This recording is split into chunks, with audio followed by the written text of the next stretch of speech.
Welcome to the Grown Up Show, where being a grown up is always up for debate. My name is Danny Barros, alongside my good buddy Anthony Hall. What's up? Thanks for joining us, and thank you to those who might be joining us for the second time. This is episode 2. Here we go.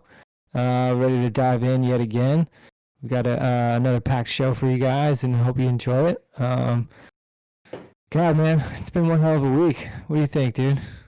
Yeah, busy week, man. Just the typical work life, family life. I spent a lot of time. I didn't realize it would take so long to put to get like the podcast up on.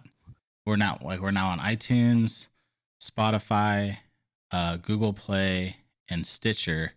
And I didn't realize like how it works, where like you have to submit to them, and then it takes a couple days for them, and some of them like they actually manually review all the information and stuff. So it actually, I think, what did we actually get them all finally approved was on Saturday. I think Saturday is when it was. Maybe Sunday. Saturday or Sunday, I think, is when the last few or remaining ones came through. But yeah, I'm excited. So that was kind of interesting. Live. Yeah, man. So it's nice now just that they're up there for people that, you know, want to take that avenue to listen to us. But it was just interesting. It was not as easy as, you know, YouTube was pretty much upload the video, click go live or whatever, and that, you know, done. But yeah, not the same for the music. Might be a little quicker now that we've got that all square. But yeah, so the way I understand it now is whenever I put the episode up now, since we're approved and everything, they check back to your feed every few hours, and if something new's there, then it just pops over. So we'll find out. That's sick.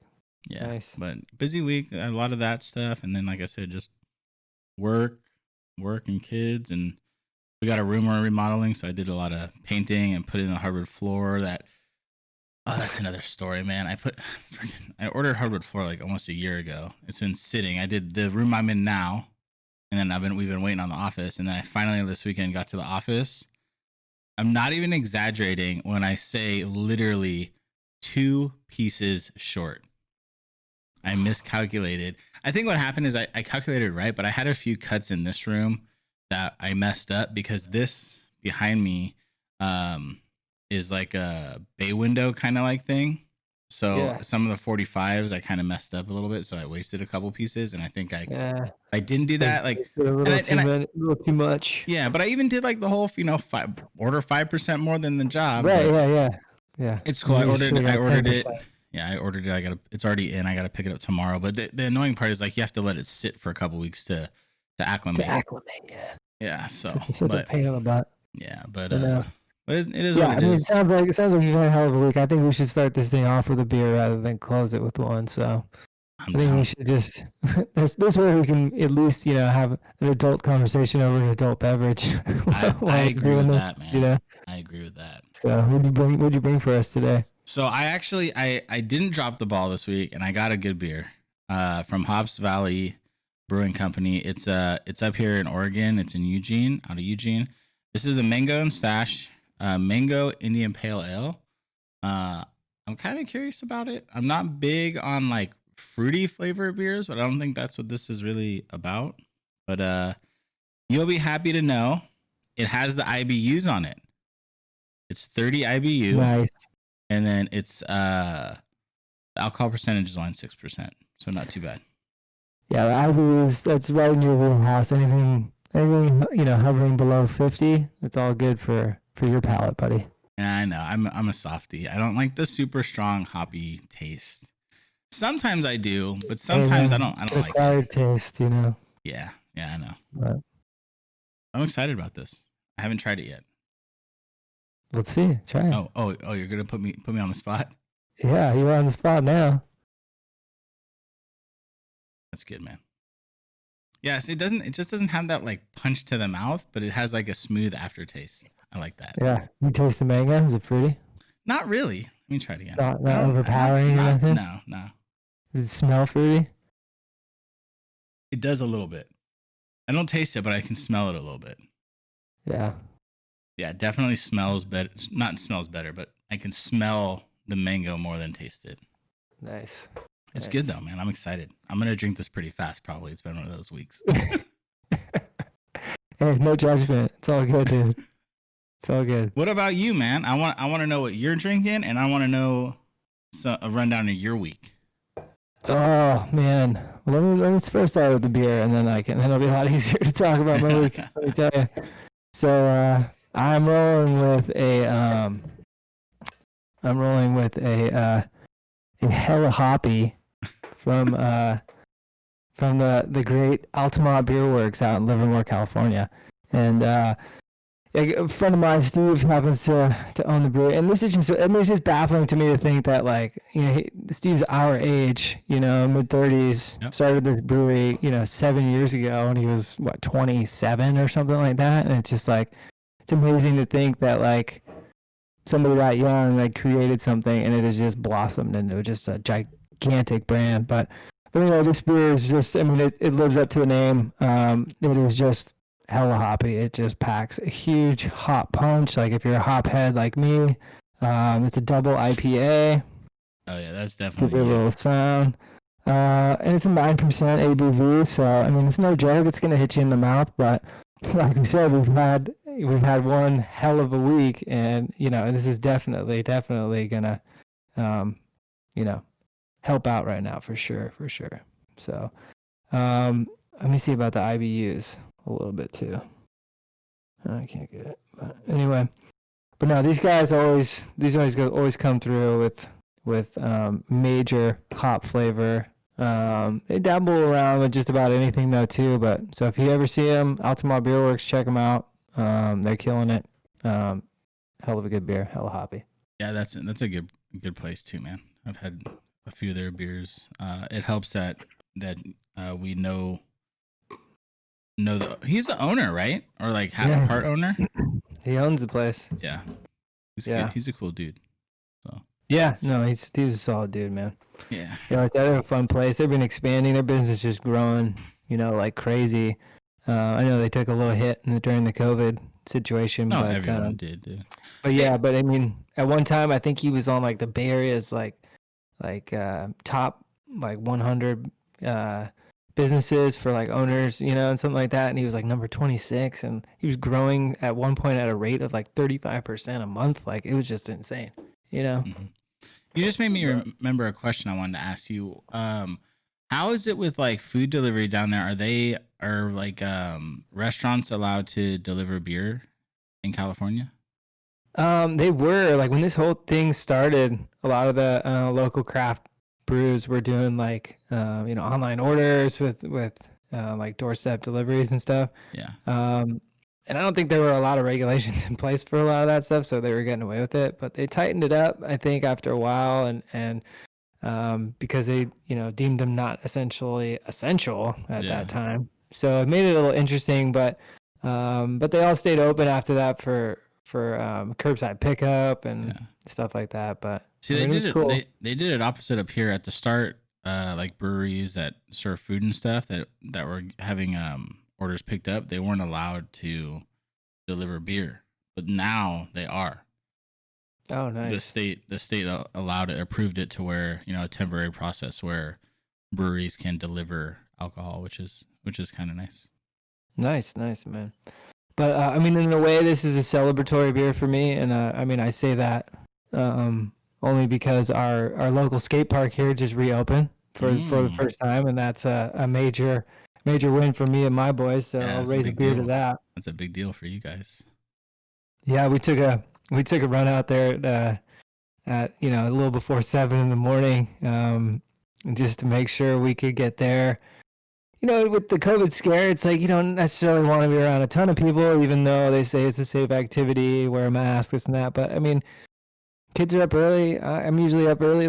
We get up early, let's go. We'll get there early, and nobody's there, and we get the entire skate park to ourselves, which is amazing. First of all, it's if I fall, I don't have to be embarrassed, but it's at the same time, it's I don't have to wait for anybody to get out of my way or anything like that. That Ryan can throw a pretty hard diss, I'm sure. So he can.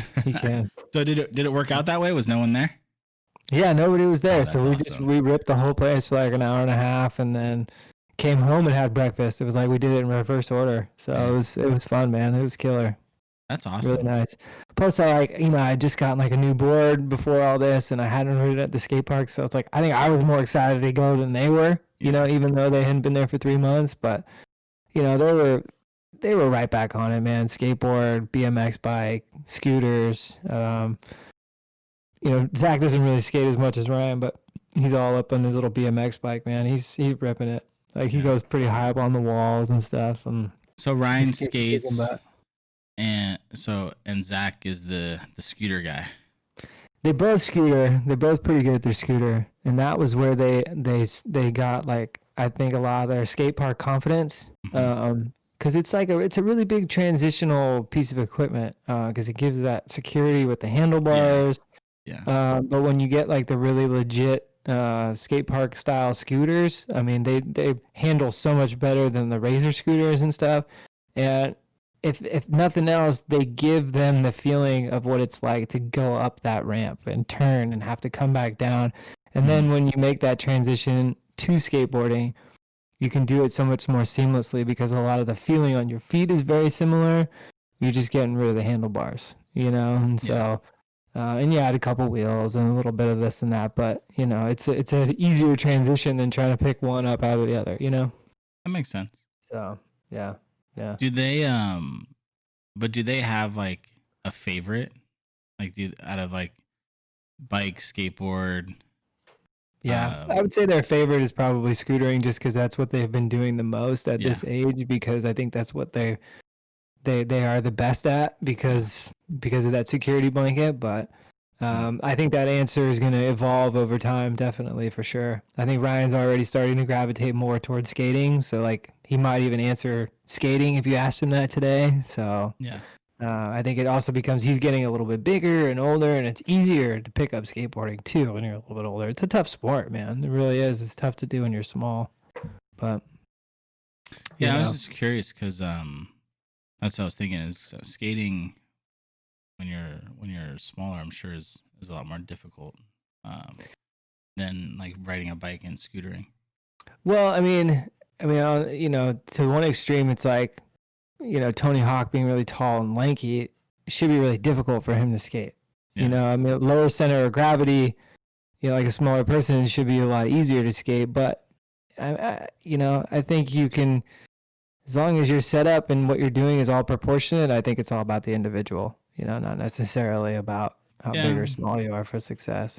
Yeah, that's true. I mean, we went to high school with a guy that wasn't. I don't necessarily think we would consider him short, Ryan, but yeah, he was one of, if not the best people I knew that was a skateboarder when we were growing up. Oh yeah, definitely. For as far as like our generation growing up, I mean, he was the best one in town. He was in some magazines and stuff, so he was pretty good. Yeah. And he wasn't, like I said, I don't necessarily think he was short, but he was definitely on the lower end of the spectrum. Yeah, I mean, team sports might have been tough for him. That's might be why he chose skateboarding. But I'm not the tallest guy either, so I mean, they were tough for me too. Yeah. You got me thinking about your kids and my kids. We mentioned it briefly in our first episode, but I don't think we pointed out that between the two of us, we have 5 boys. All our kids are boys. It's a lot of testosterone, dude. Yeah, and just loud. Is your house loud? My house is just loud, man. Like just 24/7.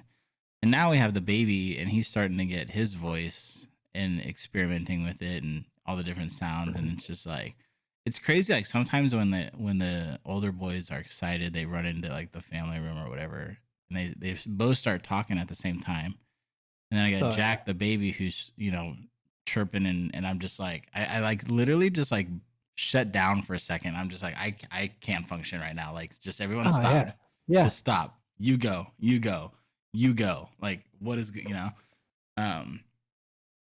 It's just funny to me, dude, that boys are just crazy. Everyone always says that, and it's just so true.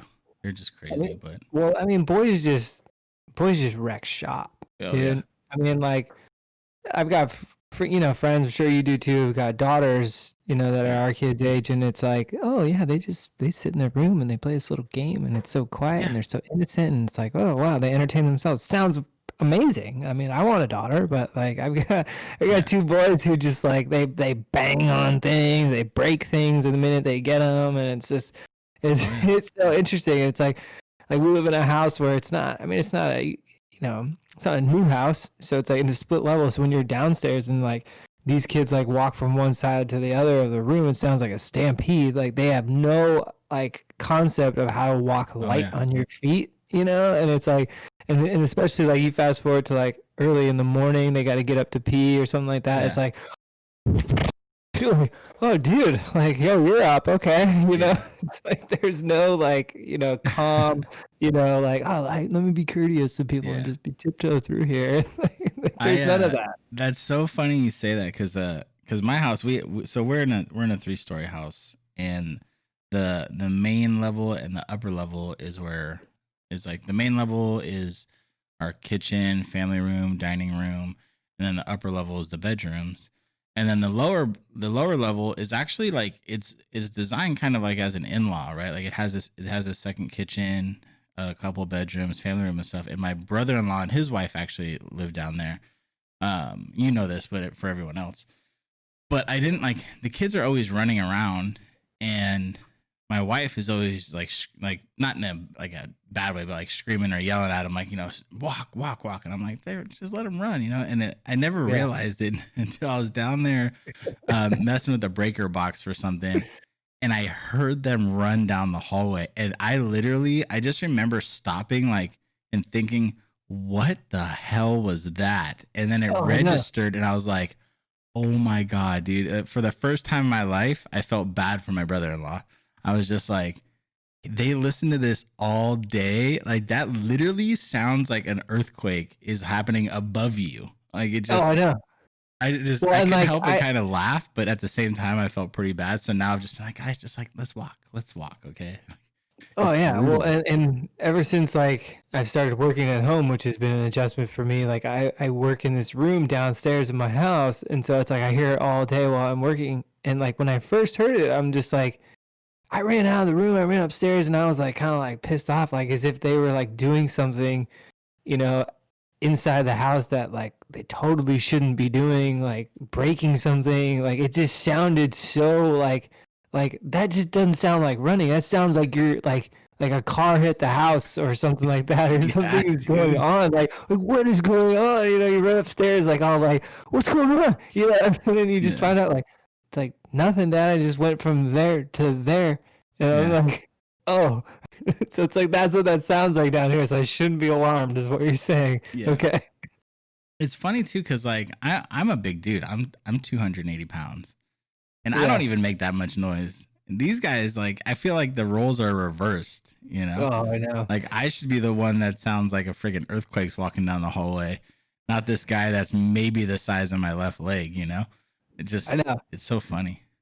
I feel like I'm always like trying to be light on my feet because like I love to play the game where like I love to pop out at people Oh, corners and scare the crap out of, especially the kids. It's like Oh, yeah. like the most fun game you can play with your kids. Yeah. You know? Oh, yeah. Scaring them is quite possibly the best thing ever. Oh, I Do know. your My kids kids get are mad trying when to you scare scare them? me now. No, my kids love it. My kids, Like like my wife hates it a little bit. Like she's like, stop doing that. I'm like why? They're laughing. They think it's amazing. Yeah. Like I think it's hilarious. Like let's keep doing it. My kids get mad at the start for like 5 seconds. They're mad, and then they're instantly like, "Oh, I'm gonna get you back." They're so like Nate. I can see it. I can physically see the transition in his eyes from that was not cool to, oh, I got some ideas. Just wait. Like I love it, man. They get me pretty bad too.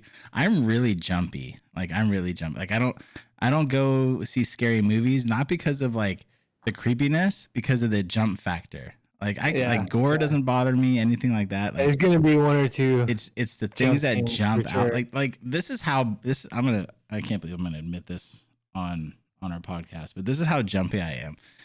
I'm sure you've seen the movie The Incredibles.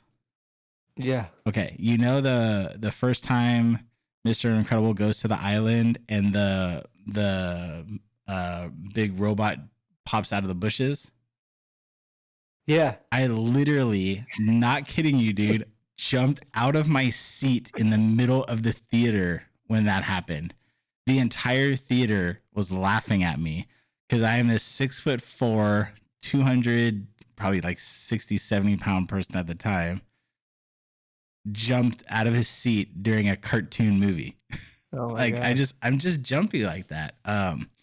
So they get me when they get me pretty good. It's pretty funny. Yeah, no, my guys they're always plotting to try to get me, but they can never, they're still rookies, man. They're Oh yeah. still Most of the making time, sounds behind the door. They can't like not giggle and laugh, that's the thing Like, for me. Yeah, they 90% don't of the have any of time. the pro tips, Yeah, 90% of the time, the thing that always blows it for them is that their stupid Yeah. little giggles. Yeah. You can hear him giggling behind the door. Oh, Yeah. he's coming, he's coming. It's Yeah. like, dude, I can hear you, guy. Like, it's not gonna work if I can hear you. So funny. And then the best is also the shh shh shh shh. Yeah. Shh. It's like I can hear that. Like, Oh, I know. you're not discreet at all. Oh, I know, man. Luke is the best though. He just starts giggling and he cannot control it. So sometimes I just play into it because he gets mad when he can't scare me. It's like, well, you can't be laughing hysterically as I'm coming down the hallway, I've showed the kids like a couple of YouTube videos of like people, the scare like compilation ones, and now it's like every time we do it, they want to like film it. They want somebody to film it so they can they want their own like YouTube channel and stuff. I'm like, all right, well, a couple more years, like wait till you get like your own little device. Yeah, wait till it doesn't look like child abuse. yeah, I don't want to have to like sit there and manage that too. So. Are they really different from each other? Like their like attitudes, personalities? Yeah. I mean, as much as they are alike in so many ways, like they are polar opposites in a lot of others. Like my oldest Ryan is, he's more of a quiet, more introverted type person, whereas Zack is a much more louder, outspoken individual, more extroverted. But I mean, like Ryan is just like a really kind and really, gentle soul, and he's just super nice to everybody, and you just go with the flow, and he's such a good big brother. And yeah. Whereas Zack is a little bit more challenging, where he's got a little bit more fight and spunk into him, and he'll say a little bit more what's on his mind. And some people talk about how people march to a different beat of their drum. Well, he marches to his own drum. Yeah, like it's just his drum. That's it. Yeah. I wonder if that just has to do with like the raising aspect, because that's almost identical to my kids. Like Nate is super. No, I don't want to say like quiet, because he's definitely not quiet, but he's just he's more reserved at times. He's very in tune with his feelings. He gets very emotional. Like we went and saw the newest How to Train Your Dragon, and I don't know if you guys have watched that yet, but I'm gonna ruin it for you. We watched like the first one like a few years ago. Yeah, so this is the newest one that just came out like last year, at the end of last year, I think. But I'm gonna spoiler alert. Sorry, I'm gonna ruin it for you. But at the end, like the dragon goes off with his dragon family, right? And Nate just like started bawling, man. And I'm like, it's kind of like caught me off guard, but he does that. Like he's just very into his feelings. Where Luke is just like the little freaking demon child, where like, Nate falls in the backyard, gets a scrape. It's like a big deal. Luke will damn near break his arm, and he's up. I'm okay. Like, ready to go again. And it's like polar opposite, where like Nate will fall, and I'll be like, dude, you're fine. Breathe, calm down, breathe. Right. Where Luke falls and gets up, and he's like, I'm okay. And I'm like, whoa. You need to come here. Like, are you sure? Like, did you break? Like, it's so much. Like they're just so opposite. Do you feel pain? Do you feel pain? Yeah, dude. It's just they're so different. Check like in. That. Do you have pain receptors? This guy. Like tonight, I was getting him ready for bed, and Luke has this huge black bruise on his hip from he fell and like hit his hip on like this little table we have in our front room, the corner of the table, and he kind of like whimpered.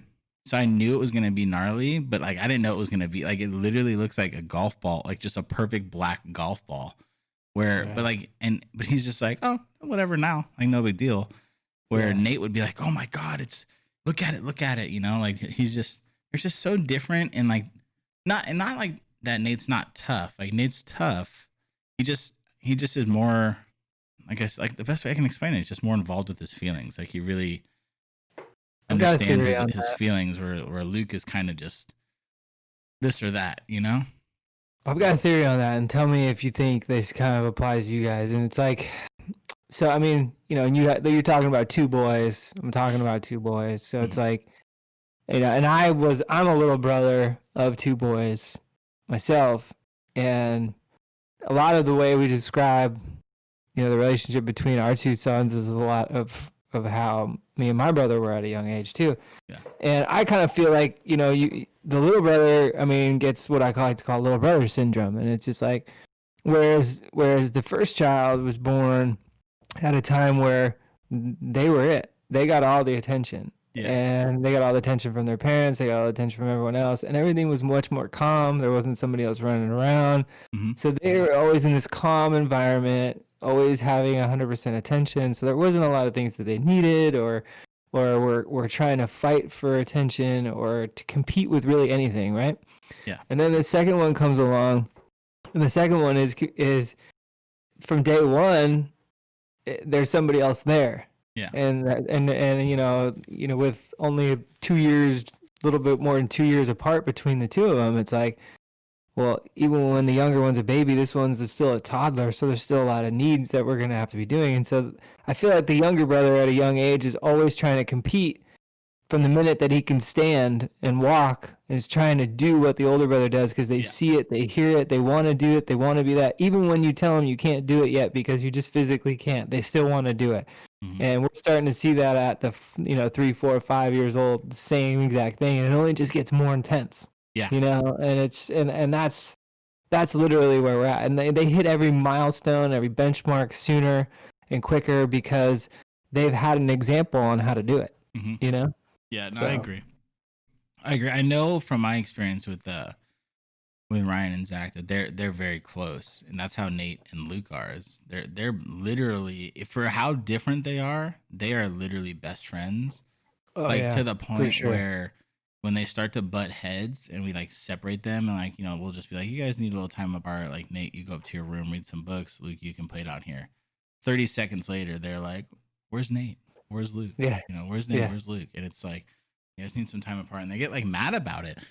They're just involved with everything, especially now because they're home all the time because of COVID. It's like they've just like this bond they've created is kind of wild. But yeah, I mean, I think it has a lot to do with the first one. And I know this is like so typical, like, you always hear about it, but the first one, you're just like, you're so attached and you're learning, and it's everything is like this big thing, right?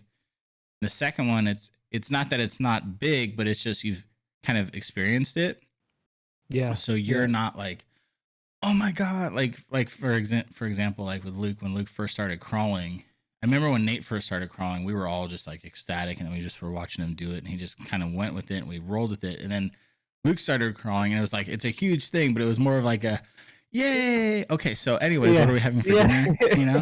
So, exactly. Yeah. But like, I don't want to make it sound like he's ignored. Like, he gets the attention and everything, but it's like, for you as a parent, it's not that first time. Like, you know what to expect. It's coming. Right. Like, you can tell by his body movement and stuff. Like, okay, like it's gonna be a couple of days now. Where the first one, you're like, he's been doing this little getting up on his hands and knees for 2 weeks now. Like, is it gonna be 2 more weeks? Like, there's just that curiosity, I guess, isn't as strong.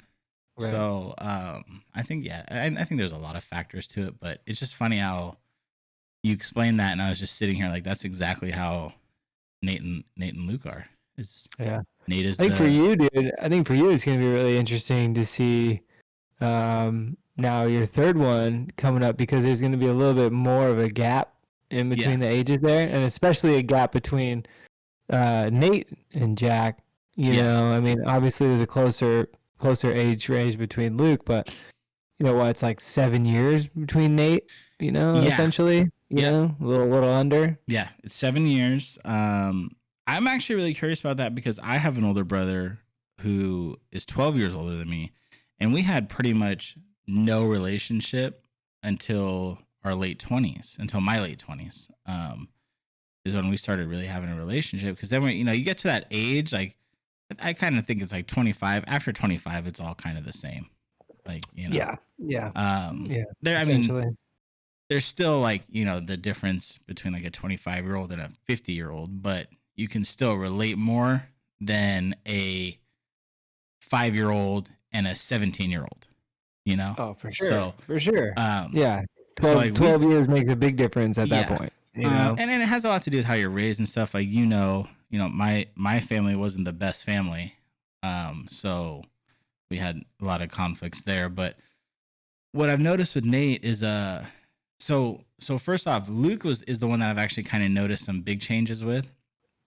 Is Luke is not touchy feely. Like it's like pulling teeth to try to get a hug out of the kid. Getting a kiss from the kid is damn near impossible. Like he's just not like that, right? But ever since like I'll be sitting on the couch holding Jack, this guy will come. He'll walk down the hallway like just doing his own thing. He'll look over and he'll see me with Jack. Instantly run over, oh, daddy hug, and I'm just like, get out of here, weirdo! Like, who are you, right? So, like I've noticed that like he's wanting more attention now that there's something new around. Where Nate's already dealt with it, so Nate's actually kind of different in the fact that Nate just wants to help with everything. He wants to help change diapers. He wants to hold him. Anytime Jack starts to fuss, Nate's like will come out of the woodworks like, oh, I got him, I can help, I can calm him down. Like it's really cool, but sometimes you're just like, oh, you got to watch him because he's only 7 carrying a baby around that can barely hold his head still.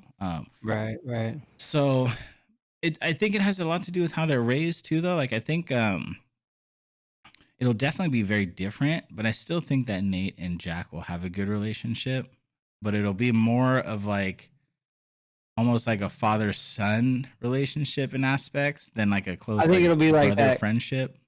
I think it'll be more of like a protector, like who's looking out for his little brother, and like until it'll be more like until they're older. Jack will come to Nate if he really needs something from his older brother, that sort of thing. Yeah, like Luke will probably get him in trouble. Nate will probably like. Luke does like to help too. But Luke loses interest in it a little quicker. Where Nate's when Luke's like 15 and Nate's like 18 and Jack's like 11, like Luke's gonna fuck with Jack a little bit.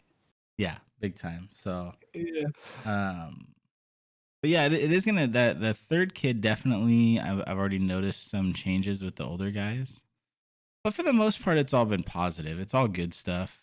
That's good. And we're really good at trying were they to all find. excited when you told them you guys were having a third and stuff like that? Oh yeah. Luke was like the idea of Luke being a big brother was like a big deal to him. Like he just went around like I'm gonna be the big brother. I'm gonna be the big brother. And like I don't know, man. I know like you're supposed to say these things about your kids, but I just feel like we got really lucky with Nate because like Nate, like he has his moments, but Nate was like really supportive of like, Luke, you're gonna be a big brother. Like really like kind of egged that on and really made Luke like super excited about it. Like I kind of credit Nate for Luke's excitement more than me and Jen. Yeah, Ryan knows how to do that too with Zack, man. It's I tell you, it's like Ryan, like Ashley and I tell each other this all the time. Like Ryan is like one of the best big brothers we could have ever hoped for. I mean, because Zack has his own challenges, and he can be a handful at times and whatnot. But for the most part, Ryan is like never like that. It's like we a lot of times we'll be yelling at like the kids, or we'll be like just getting upset about it or something, but it's really just because we're kind of lumping Ryan into that you guys category, but it's really just you who did that. So it's like sometimes he'll take some unnecessary punishment by association. But I kind of do that on purpose sometimes, especially more so lately, because like if one's doing it, the other kind of should know better, and they kind of Yeah. A lot of the times when one's getting in trouble, I'm like, you both are in timeout. Figure it out. Yeah. Like he's not doing something he's supposed to be doing, but you're sitting there watching him do it, and not to do it. Like, figure it out. You guys. But that's also like that has its negative effects too, because now they freaking tattle on everything. Like tonight, No, like tonight, we have like our little simple dinner once a week where like me and Jen do our own thing and we just make them. They freaking love mac and cheese and chicken nuggets, like homemade ones, right? who So wouldn't, dude? yeah, so we give them that once a week, not even like once every other week. And tonight was that night. And so I give them the nuggets on one side of their plate, mac and cheese on the other side of the plate, and a little bit of ketchup to dip their nuggets in, right? And me and Jen are sitting on the couch watching TV, and Nate comes around the corner. Mom, Dad, Luke took his spoon and dipped it in the ketchup, and then scooped up macaroni and cheese and ate it. And we're just like, and Do you like it? You came over here to tell us that just to get him in trouble, huh? And he's just like, yeah. It's like, okay, we need to like explain this. Like, if he's like about to jump off like the top shelf, or somehow gets a knife and is chasing you around in the house with a knife or something, like that's something to come tell us on. But if he's gonna be weird with his food, that whatever, he'll figure it out. He'll figure it out that it's kind of weird. Apparently, mac and cheese and ketchup is a thing to some people, anyways. So it's like, is that something you really need to come to us and like tattle on? Like he's eating his food. That's all I really care about. The kid is so picky, anyways. I mean, usually when somebody puts like a weird topping on a food that normally doesn't go together, it makes sense that they learned it when they were 4 or 5, you know? Yeah, exactly. But it's just like because I wouldn't think to put ketchup on my mac and cheese, at this stage of the game. Yeah. Yeah. So I'm just like, we're just sitting there like, come on, dude. Like, just go eat your dinner. So it has its downsides when you get them, when you kind of group them together too, because then they feel like they have to express like it wasn't them at all. It was totally, 100%. This guy's eating his ketchup and mac and cheese instead of his ketchup and nuggets. Like, it doesn't really matter. It's okay. So. Yeah. Next thing you're gonna know, you're gonna ask Luke what he wants for a snack. He's like, I just want 30 packets of ketchup. Yeah, I have that kid in ketchup is a little weird. Like I've caught him a few times, and he does the side eye thing, right? Like he'll look, he'll think I'm not looking, and then he'll quickly like take a spoon and scoop ketchup, and then look again, and then like, I'm the shitty parent where like I see the whole thing, but I wait until he's like right about to get in his mouth before I'm like, hey, what do you think you're doing? And then he's just like, oh god, like busted. It's like, dude, like you don't just eat ketchup like that. Like it's weird. Like it's meant as like an accessory, okay? Yeah. And he's just like, but I really like it. It's like, then dip your chicken nugget in it. Like that's just weird. He does that with some other things too. Yeah, just wait till he discovers ranch. Yeah, Luke is funny, dude. He is this is the other thing that's like really different about them. And we didn't do anything different with either of them, right? With food, we did it all by the book, try it like whatever 6 or 8 times, and with everything you can think of. Luke is so picky, dude. It's literally like the good old saying, like twisting his arm to get him to try something new. Nate, this guy freaking, you put anything down in front of him, he'll try it. This guy, like we'll have our pizza night once every other week. We have pizza night, right? Mm-hmm. This guy, I'm not even kidding you, is the only kid I've ever met, 7-year-old in my life, that'll sit there and be like, Dad, can I have 1 piece of pizza and Caesar salad? And I'm just like, yes, you absolutely can. Where Luke looks at a piece of lettuce and you'd think it was going to come to life and like eat him or something. He's just like, don't put that near, if it's on his plate, he won't eat anything on his plate. Like, no, that I can't have that here. Can't have that here. It's just, he's so picky. And it's like, and it's nothing like we did it by the book. You start with all the avocado stuff, you dump it on them, and it takes them like 6 to 9 times, I think, before they know if they like it or don't like it. Our kids are like the opposite though. Like Ryan, the older one, is more picky than my youngest. Oh, really? Yeah. And I mean, we didn't really do. I mean, the only thing we really did different is like I feel like, but like this is where like the information you get from the pediatrics is like, it's always so confusing to me. Where it's like, our kids are like less than 3 years apart, and the direction you got from the pediatrician in terms of when and what to introduce food at what time changed between kids. To where it was like, oh, Dad, don't give him solid food till like 6 months, and then make sure you puree it first and do all this kind of shit.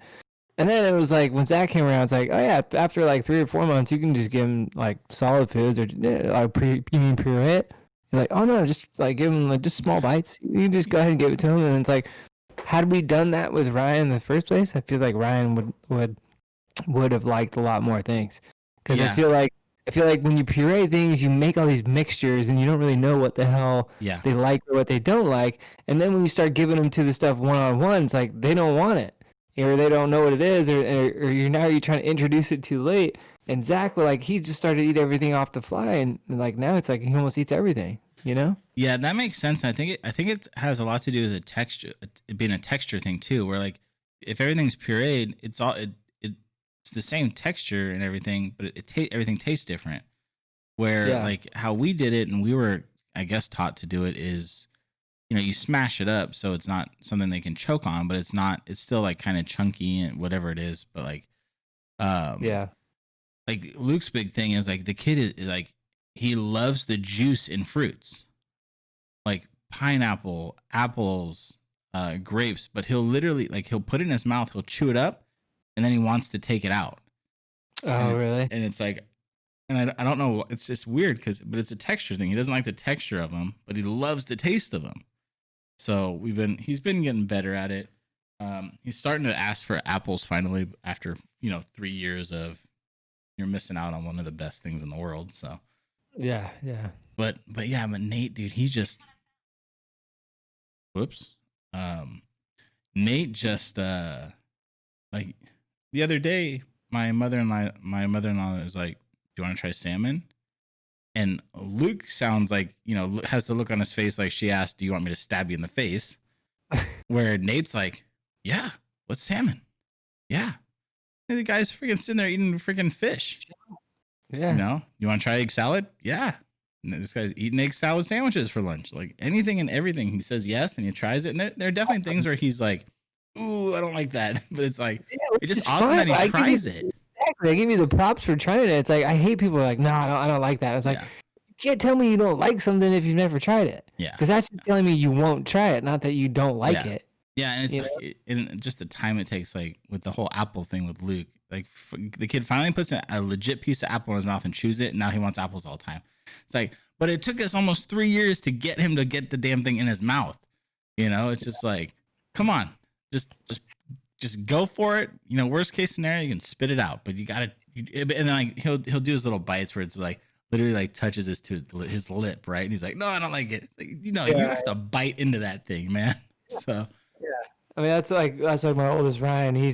He's not a big fan of trying new things, and it's like there's only a couple like fruits that he'll eat, and I wish he would expand more, but Zach, my younger guy, it's like he's got such a sweet tooth that like when we're out of like other treats, like, oh, there's no more granola bars, or there's no more of this. It's just like where's the fruit? Like, I'll give you as much as I can, like peaches, grapes, oranges, apples, like pineapple, like whatever you got, like like, oh, you mean we're out? Like it's like he needs something sweet, and if like he runs out of like chocolate or whatever we may have in the house from time to time, it's like immediately goes to the fruit, and it'll just clean us out in a day with as much fruit as he can eat.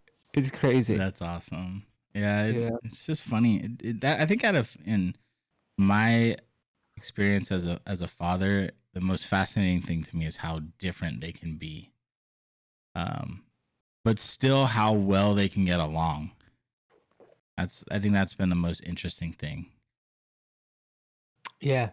Yeah. I mean, you think about it, they're their first friends, really, and I mean, as much as they have friends at school, it's like you're not doing a whole lot of like, hey, come hang out or do that kind of stuff at this age. So it's like you're still just like your brother is your wingman right now. Yeah, absolutely.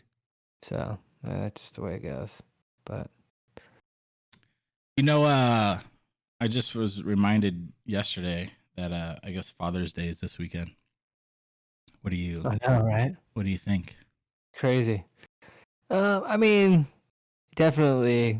I hope we make a bigger deal about Mother's Day than Father's Day. Yeah. Rightfully so. But yeah, I mean, nothing crazy going on over in this house. Hopefully not. At least not to my knowledge. Definitely just hoping for a pretty chill day, and maybe get a workout in, go do something with the kids, maybe go to the beach, do some boogie boarding or something. I think we're supposed to have a pretty nice weekend over here, so yeah, that's about it, man. I just want to have fun and not have to worry about a whole lot, really. Yeah. And probably swing by my parents' house and say hi to my dad. I mean, they're still living locally, and they're planning to move up to Oregon pretty soon themselves. So I'm gonna try to take advantage of as many encounters right now as I can before they're gone. Yeah. So definitely swing by and say Happy Father's Day to Pops. Oh And yeah. maybe have a beer with him or something. You I'll know? probably send him a message too, like Yeah, giving Steve the good old Happy Father's Day. He's a good yeah. dude. He's a clown. Yeah, he's funny, man. How about I you guys? You guys doing anything special for Father's Day? I don't know. I don't really ask questions. I'm kind of weird with Father's Day. Like I'm always, it's the same thing for me every year. I'm always just like, whatever, just another day. And then the day comes, and then I'm like, all right, this is actually kind of cool. Yeah, But up yeah. to it, I'm just like whatever. But I've already ruined this Father's Day because in typical Anthony fashion, I'm a jackass. So Yeah. How I got a could fun you? story for you. Yeah, you're aware of how dumb I am. So so I like smoothies. I like to make smoothies. I've liked to make smoothies my entire life. Just some very simple, nothing crazy. Just some strawberries, pineapple, banana, little splash of yogurt or milk, whatever. I just like it. I don't know, just my thing, Yeah, right? it's good stuff, So man. we moved up here and I couldn't find our blender. I don't know what happened to it, whatever, it disappeared. So I decided because we're going through, long story short, we bought a house that ended up being a lemon. We were lied to on some stuff. We're going through this crazy lawsuit, but we haven't had a kitchen for 6 months. We had to get the kitchen. I made like some hokey temporary kitchen type situation in our dining room. So we have like the refrigerators in the dining room. We got this little 2 burner piece of crap stovetop, and then a little Ninja convection oven, which is like and we have the barbecue. So like we can make a lot of food, but it's just not ever easy or It's not fun or ideal. enjoyable. Yeah. So I've been working from home and I've gained a little bit of weight back, and I've been wanting to get back on the bandwagon of losing weight. And so a couple months ago, I bought this little Cuisinart, like the Magic Bullet. Yeah, yeah. It's like that, but like the top of it is just a cup that you fill up and you flip over. This thing is the biggest piece of shit I've ever bought in my life. Like you start to blend it, and it only blends like the bottom inch and a half. Then you got to take it off and shake it and open it, let air in it, shake it, put it back on, and it's like a process, right? So I switched to like bagged. Like I went to Costco and we got bagged frozen fruit, which is different than it's like just a little different than the Safeway stuff. So I was trying to make a smoothie. I've been fighting this thing for like 2-3 months, right? Maybe even more than that. And every time I make a smoothie, I'm cussing at the thing. I'm just yelling through the house, like just freaking blend. You got like just drop everything, just drop, get Come chopped on, up, right? man. It's been driving my wife nuts. My kids think I'm a psychopath. So my mother-in-law, Probably she'll like be like, "What is he machine's doing on in for there?" too long. They're probably like getting pissed off. That thing, you turn that thing off yet? Dude, Jesus Christ. sometimes it'll take like 15 minutes. Like I'm not even kidding you.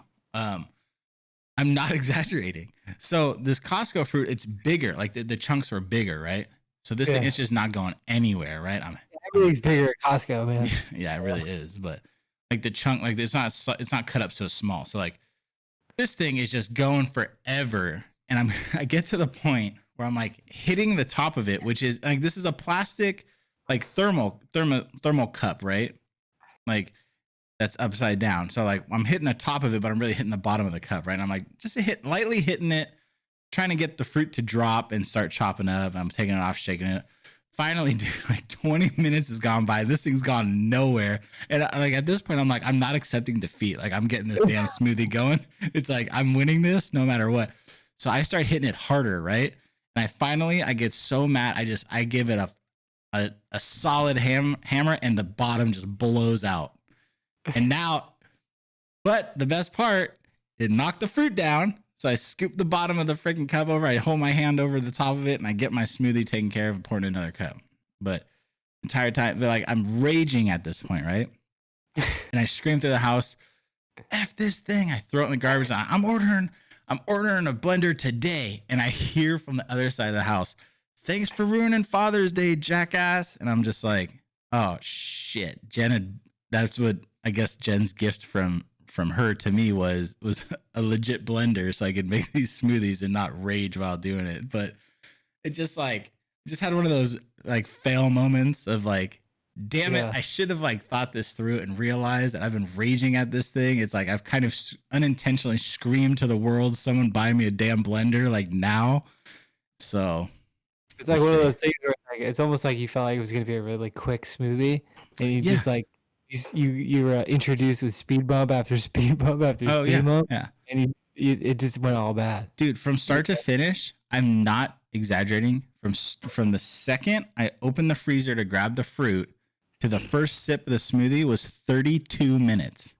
Oh my god! I could have done it by hand in a You bowl or something. Jamba Juice somewhere and got one back in that amount of time. But it's just like that's how I am. Like when I'm starting to struggle with something, I refuse to accept defeat. I'll like even when when I blew the top off and broke the thing, I was already thinking like that's it. I'm putting it in a bowl. I'm getting a fork and I'm stirring this shit by hand. But luckily, I think the airflow or whatever made it so it started to work. But it's like there's like plastic shards everywhere. I'm like scooping out the plastic shards. It's like I still drank it. You know, hopefully I'm not slicing up my intestines right now. But so I've ruined my Father's Day this year. But you know what? And the best part is like my wife is so brutal. She's like she's not letting it go. Like I asked her the other day. I was like, so what's up with that blender? And she's like, you'll find out on Sunday. She ain't gonna give it to me early. She's gonna make me wait it out, you know, just because I've already screwed it all up. Yeah. That it's like I'm waiting it out now. But I'm looking forward to Sunday morning. I'm making myself a smoothie. And I told her, I was like, look, I'm sorry. I'm just gonna say this one time. That thing better blend a smoothie in like 15 seconds or it's going back. I'm done. I'm done with these little bullshit blenders, man. I can't wait to find out which blender you got, man. I'm kind of curious. It's got me curious. It's like such a stupid thing to be excited about. Dude, they've been getting crazy though. The blenders have been getting super crazy, like in the appliance market these days. Yeah, like you could spend $600 on a blender, dude. Yeah. Like that is crazy. Well, that's where that's where I dropped the ball. Is like the little blender I bought. It was like I think it was honestly $25 because in my mind I'm like. I only ever use a blender for a smoothie. So it's like, oh, let me just get this little simple thing. It literally blends it right to the cup. I can pull it off and go, you know. Do you remember when we were like growing up? You remember when we were growing up, like the blender that everybody had? Like everybody had, I don't know, there must have been one blender when these blenders came out because everybody had the exact same fucking blender. It was like that glass blender. Yep. You put on the thing and it all had like, it had like 12 different buttons on it and all squares lined up. And it's like you just started on one end. The speeds. And then work your way back. Yeah. Oh, yeah. It's like no one knew what all these different speeds were. You just knew you had to like touch them all at one point. Yeah. Oh, yeah. My brother used to go 0 to 100 on that thing. I thought that thing was like $50, you know? Yeah. And everybody had one in their house. It worked fine. Now you can buy a blender for $500 because they tell you need it. Yeah, I know. See, and that's like even with whatever she gets me, I don't. It doesn't have to be like, you know, the freaking platinum plated blender. It just needs to make a smoothie in a reasonable amount of time where I'm not going to snap and start throwing things through the house. So basically, it's like whatever I put in here, it should stir it. Yeah, basically, without me having to punch it, you know, 8 times. Without it just like take it off and shake it every 5 seconds. Yeah, yeah. So, but I'm excited, dude. I'm always excited that it's time that I know that like I'm gonna spend time with the kids and just kind of chill. With everything that's been going on here, like we don't have too much downtime. Like my weekends are full of working on the house, so I'm definitely gonna take the day to just kind of do nothing and do whatever they have planned. And if they don't have anything planned, that's totally okay with me. So, sometimes no plans are really good ones. Oh yeah. You know? Yeah, so, especially lately, like I've just been so crazy at work that just having a day to do nothing, and even just like if we sit on the couch and watch a movie together, like that's just awesome. I love doing that. So yeah. Cool. Well, what I've noticed too with like when the whole COVID thing started, and you probably know this with working at home a lot. It's like when you work at home, you juggle so many things with work and home at the same time, and you. Because you're at home and you're able to sort of do some things in between other things, or you don't usually take a lot of time off because you don't feel like you need it. Like, I don't really need to Whereas before you had to like, oh, I need to take a couple hours off because I got to go to this appointment. It's like you physically had to go there. Well, Yeah. now it's like you got to do something with your kid. You might just adjust your schedule and like work Yep. later in the day or something like that. Where it's like it's great, you save a lot of time, but then you also don't take that time as often as you used to. And you got to remind yourself that you just got to take a day every once in a while. Yeah. You know, and like, you know, for your own sanity, for your family's sanity and whatnot. So. Yeah, I was one that I was pretty fortunate where we had actually transitioned to part-time work from home about, I want to say about 6 months before COVID. So like I was already used to what working from home was like in that experience, but like transitioning to full-time had its own little, problems and everything. But yeah, you start to try to do little things like, anytime if I got up to go to the bathroom, I'd throw a load of laundry in the washer where I wouldn't do that during the day normally. I'd always do laundry at night. Now I'm getting it done during the day, but it takes time away from other things. And I'm one that I'm notorious for this, and I gotta let it go. My wife always yells at me to let it go. Where I feel guilty if I do something outside of or during my work hours. That's something I normally would do outside of my work hours. So I'll work for a little bit outside of my work hours to make up for it. So at night, sometimes I'll log in and like if I'm working on a project, I'll spend like an hour or two or whatever, reasonable. I don't overwork. Like I'm not like working off the clock and not getting paid. Like I feel like I'm making up for some things I did during the day. It's just, I don't know. I always feel guilty for stuff like that. Like I'm taking advantage and I love what I do. So I just feel like it's the right thing to do. But my wife is always just like, Yeah, absolutely, man. my job also, like they promote work-life balance like so much. But I just come from I come from construction industry with you and other jobs where it's like when you're on the clock, you're busting your ass or you're gone, where it's always been the mentality, especially from where we started. But I feel like that mentality is, it's still there for the most part, but it's become a lot more reasonable, right? Because it's like, when you're not physically on the job site, but you're planning it and you're talking about it. It's like, what am I busting my ass for? We aren't there yet, Yeah, and that's the thing that I still just haven't gotten used to in this job where it's a desk job that, it's okay if I am not working for a few minutes here or there. So it's just me accepting that, which I'm starting to a little bit, but I don't know. I'm just weird. I like to work. I've always liked to work. So I mean, I think for me, the balance has become. I mean, you understand your responsibilities. You understand what's expected of you, and what that means in terms of what to produce, and how often to produce that stuff. So as long as you continue to keep that up, you then usually fulfilling your end of the agreement. So that's the main thing. But craziness, man. Yeah. I don't know. Where do we go from here, bro? I had a question for you that we were chatting the other night, and you had mentioned something that popped a pet peeve of mine in my head, and I figured let's talk about some pet peeves. Everyone loves some good pet peeves, and I am one. I think my list of pet peeves is probably longer than most, but I'm really curious what your biggest pet peeves are. It's gonna sound. I mean, this is like an at-home one, but one of my biggest pet peeves is I really hate like walking into the kitchen and there's like 4 cabinets just open, like just like randomly, like nobody knows how to close a cabinet door. Like, I know what's in there. I know which one to go to if I need it. I don't need I wasn't sure it was in there. I needed a preview. You know what I mean? Or it's like then you walk down the hall and the closet door is like still open. The lights on in the bathroom.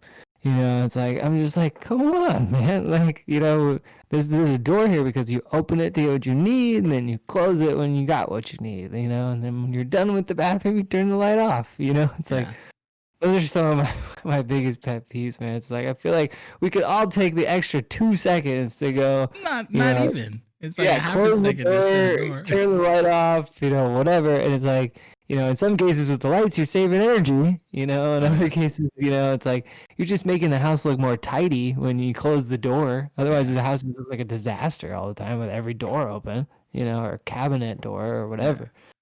So You were that's one of my major ones, dude. you just popped one into my head. That was one I wasn't gonna talk about, but it relates to yours, so I gotta say it. That's like me with dirty dishes in the sink. Like I'm fine. We live a busy life these days. Everyone's on the go. Like I get it. Do the dishes later. That's fine. Just throw them in the sink. But my pet peeve is if like you put a dirty dish or like a bowl in the sink, right? And you don't at least put some water in it Yeah. to where like the for me in my house here, the kids eat cereal a lot in the morning, Right. right? And then they just put their bowls on the counter. And sometimes like we go to work, we're all over the place. We don't get to doing the dishes until after work. And then like now I'm scrubbing dried, crusted, Yeah. milk out of a bowl where it's like Oh, just put a little water in there, and then it's like I can clean it in like 5 seconds. But now I'm spending 15 minutes with a freaking, the yeah. green side of the sponge, scrubbing this damn dried milk out. Oh, no, That's it's intense, that's dude. my home pet peeve. But I have a funny one that comes with a story. So this is I think this is like a one-off scenario pet peeve, but I have this is one of my biggest ones. It's been one of my biggest ones for a long time.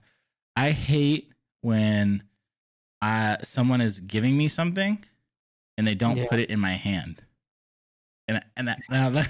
Okay, I gotta explain this. All right, there's context to this. I know that sounds kind of weird just out the gate like that. You remember? So We're not talking about like a birthday gift or something, right? I mean, technically, and that's if you're handing it to me and I put my hand out and you don't put it in my hand, you put it down. That's my pet peeve. So here's the story that this is where this started triggering me. Is there used to be this lady, and she's honestly probably still there.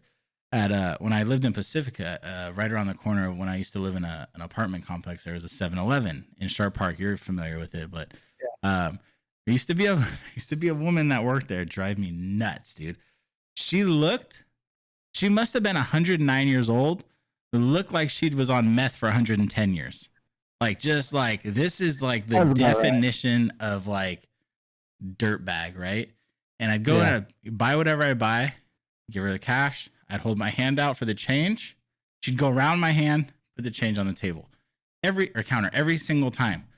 One day, I literally remember like putting my hand out, like making sure she saw, like right in front of her face, boom, around on the table. And it used to trigger me because it's like, look at us. Yeah. If anyone should be concerned about touching something coming from the other person, it should be me taking shit from you, not the other way around. I don't know, it just triggered me, dude. It used to just trigger me so much, but it's stuck with me through life now. Anytime that ever happens, I'm just like, ooh, I had my hand out. Why did you not just put it in my hand? I know it's stupid, but it bugs me. I think she was trying to tell you that you should probably like next time pay with your phone. It's probably a lot faster. Dude, we're old, bro. This was before that was even an option. Okay.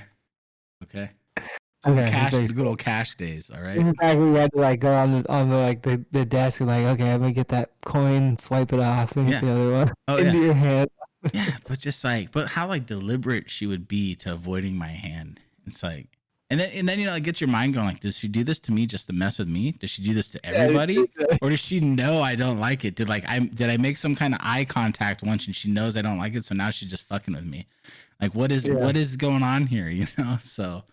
But every once in a while, it still happens. I'll go to like have someone hand something, and most of the time it's just like a bad timing where I'm like going to reach for it and they're already going to put it down, but I'm just like still like, oh, now I got to do the awkward like, oh, I'll just move my hand back in my pocket, or just it's like the awkward like reach for like go for a high five and the other person doesn't see it and you're just like, oh, I was actually just gonna itch the back of my head real quick. Yeah, that's what I meant. It's like that feeling of just like, what do I do with my hand? You didn't put the money in my hand. Now I'm just standing here with my hand out looking like an idiot. Like, what do I do from here? What's my next step? So, give myself a quick little low five. I don't know what to do. So, just bugs me, dude. Oh, man. It's crazy, dude. You got any others that are like big ones for you? I've got another one that I think a lot of people can relate to. It's I cannot stand when I'm looking for a parking spot and somebody is like on a line and I'm trying to like find a parking spot and somebody else is like parked over Oh like a yeah. line. And like You you know what I mean? could have fit there, Yeah, if you were but parked like the way you should have parked, like I yeah, could fit there just fine. But now I really don't want to park there, you know? Or yeah, it's like you're really blatantly across the line and like nobody like you're just you're just going to take up two spots until you yeah, leave because no one else is gonna park that way, you know? yeah. And it's And like, it, and it's and always even sometimes there's like that chain where like somebody screwed up and then like the next three people yeah, did it just because you did. And like, I'm not going to add to that chaos because then what happens if you four leave and then somebody now thinks that I'm the asshole because I'm still like parked like this. And yeah, then I get my car keyed because of it or something like that. Like, yeah. oh, it just drives me It's nuts, dude. it's always like the 96 Honda Civic that's painted like 8 different colors. It's like we know Yeah. you're not worried about a door ding. So With that you like just window tint film that's like peeling oh off in the yeah. back, you know? Yeah, it's like we know you didn't park like this cuz you didn't want a door ding. Like we're past that care in Yeah. your life. Yeah. So, Yeah. yeah. Exactly. Yeah. That's Exactly. like it's not like if it was like a Maserati or something I'd be like, "All right, you're a douchebag, but I get it." But your Yeah. clapped out 96 four-banger Honda Civic doesn't deserve those 2 parking spots. Yeah, or you see somebody park like that in a Geo Metro or something like that. It's like, Hey, geez. hey. Let's not go there. You know I'm sensitive about Geo Metros, okay? That was a shot. I caught that, sir. I don't Yeah, the appreciate Geo that. Metro could probably slip into the parking spot Oh even yeah, if yeah. somebody screwed up. Hey, the Geo Metro could fit in the motorcycle stall, all right? Come on. Two of them. Two of them. I love that car, man. That was a good little car. I got a speeding Speaking ticket of, going. speaking of, oh, go ahead, go ahead. I was just saying, The I got a speeding ticket. speeding ticket going up uh Fassler because it's a three-cylinder. Like I always tell people, it's a 3-cylinder engine, and people are like you like what like the fourth cylinder doesn't work, and it's like no, like it's a straight line 3-cylinder engine. I got a speeding ticket going up Fassler once, going like 5 miles over the speed limit, and then I just remember the cop going, "Do you know why I pulled you over?" I was like, "Yes, officer, because I was speeding." And he goes, "Well, why were you speeding if you knew you're speeding?" I was like, "You don't understand. If I go the speed limit, I won't make it to the top of the hill, dude. Like this Yeah. car doesn't have that type of power. Like if I don't go the 35 miles an hour, I will not make it to the top." And he's just like, "Nice try. You're getting a ticket." So I tried, You'd be man. like, you should try driving this thing, you know? Yeah. Well, it was funny because it was like I would make it to the top, but I'd be going like second gear, 10 miles an hour by the time I got to the top. So Yeah, yeah. Well, where speaking of your old cars, I mean, we can go through all of them, but have you seen Ken Block who does like the Gymkhana stuff? yeah. So he's got a new project. He's releasing a new Mm-hmm. Mustang, and it's the Fox body, just like your old one, dude. I know you got a soft spot for those. I This do. one looks sick. This one looks so Yeah, sick. I've seen it. I like it, but I don't like it. It does look sick. I agree with you on there, but I feel like it takes too much away from the Mustang look. Like it just doesn't look like the Mustang to me. Anymore. Yeah, but it still Yeah, looks and it's good, and not I gonna get what function the like purpose of it Cal is. 5.0 anyway, Yeah, which is and I get still like already a badass car. yeah, and I you know? get the purpose of like what he's doing with it and the reason he's doing it. So like it's cool. I accept it, but I definitely do like it. Now it is badass.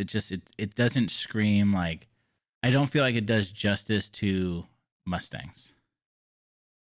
So, but that's just my personal opinion. Yeah, I mean it's such a fun Mustang. I definitely Oh was. man, that thing was a freaking donut machine, dude. Dude, so many donuts. Oh, It's fun though. I went through so many tires in that car. It was fun. It's just too easy, man. It like they made that like someone sat back and was like, "Yeah, people are gonna get in trouble driving this car." Yeah. I was one of Yeah. those people, but it was a good car, man. It was fun. It was fun. I had fun in that thing, man. I rode shotgun in that quite a bit. Yeah, it was a good one, man. Oh man. So I gotta bring something up, dude. So there's things that happen to me in my life or time to time where I'm at somewhere, I'm doing something and a scenario presents itself to where I just think to myself like okay, I watch a lot of stand-up comedy, and and a lot of times these guys are telling stories about stuff that happened in their life, and I'm like, okay, here's the moment that they thought of that joke, and here's how they put that together. Now, it might not always be how it literally went in real life, because they're definitely uh, ad-libbing, or Fluffing it. creating an effect for the audience, and they want people to laugh, and they want to have a punchline, and they want to embellish, and they want to do this, that, and the other thing, right?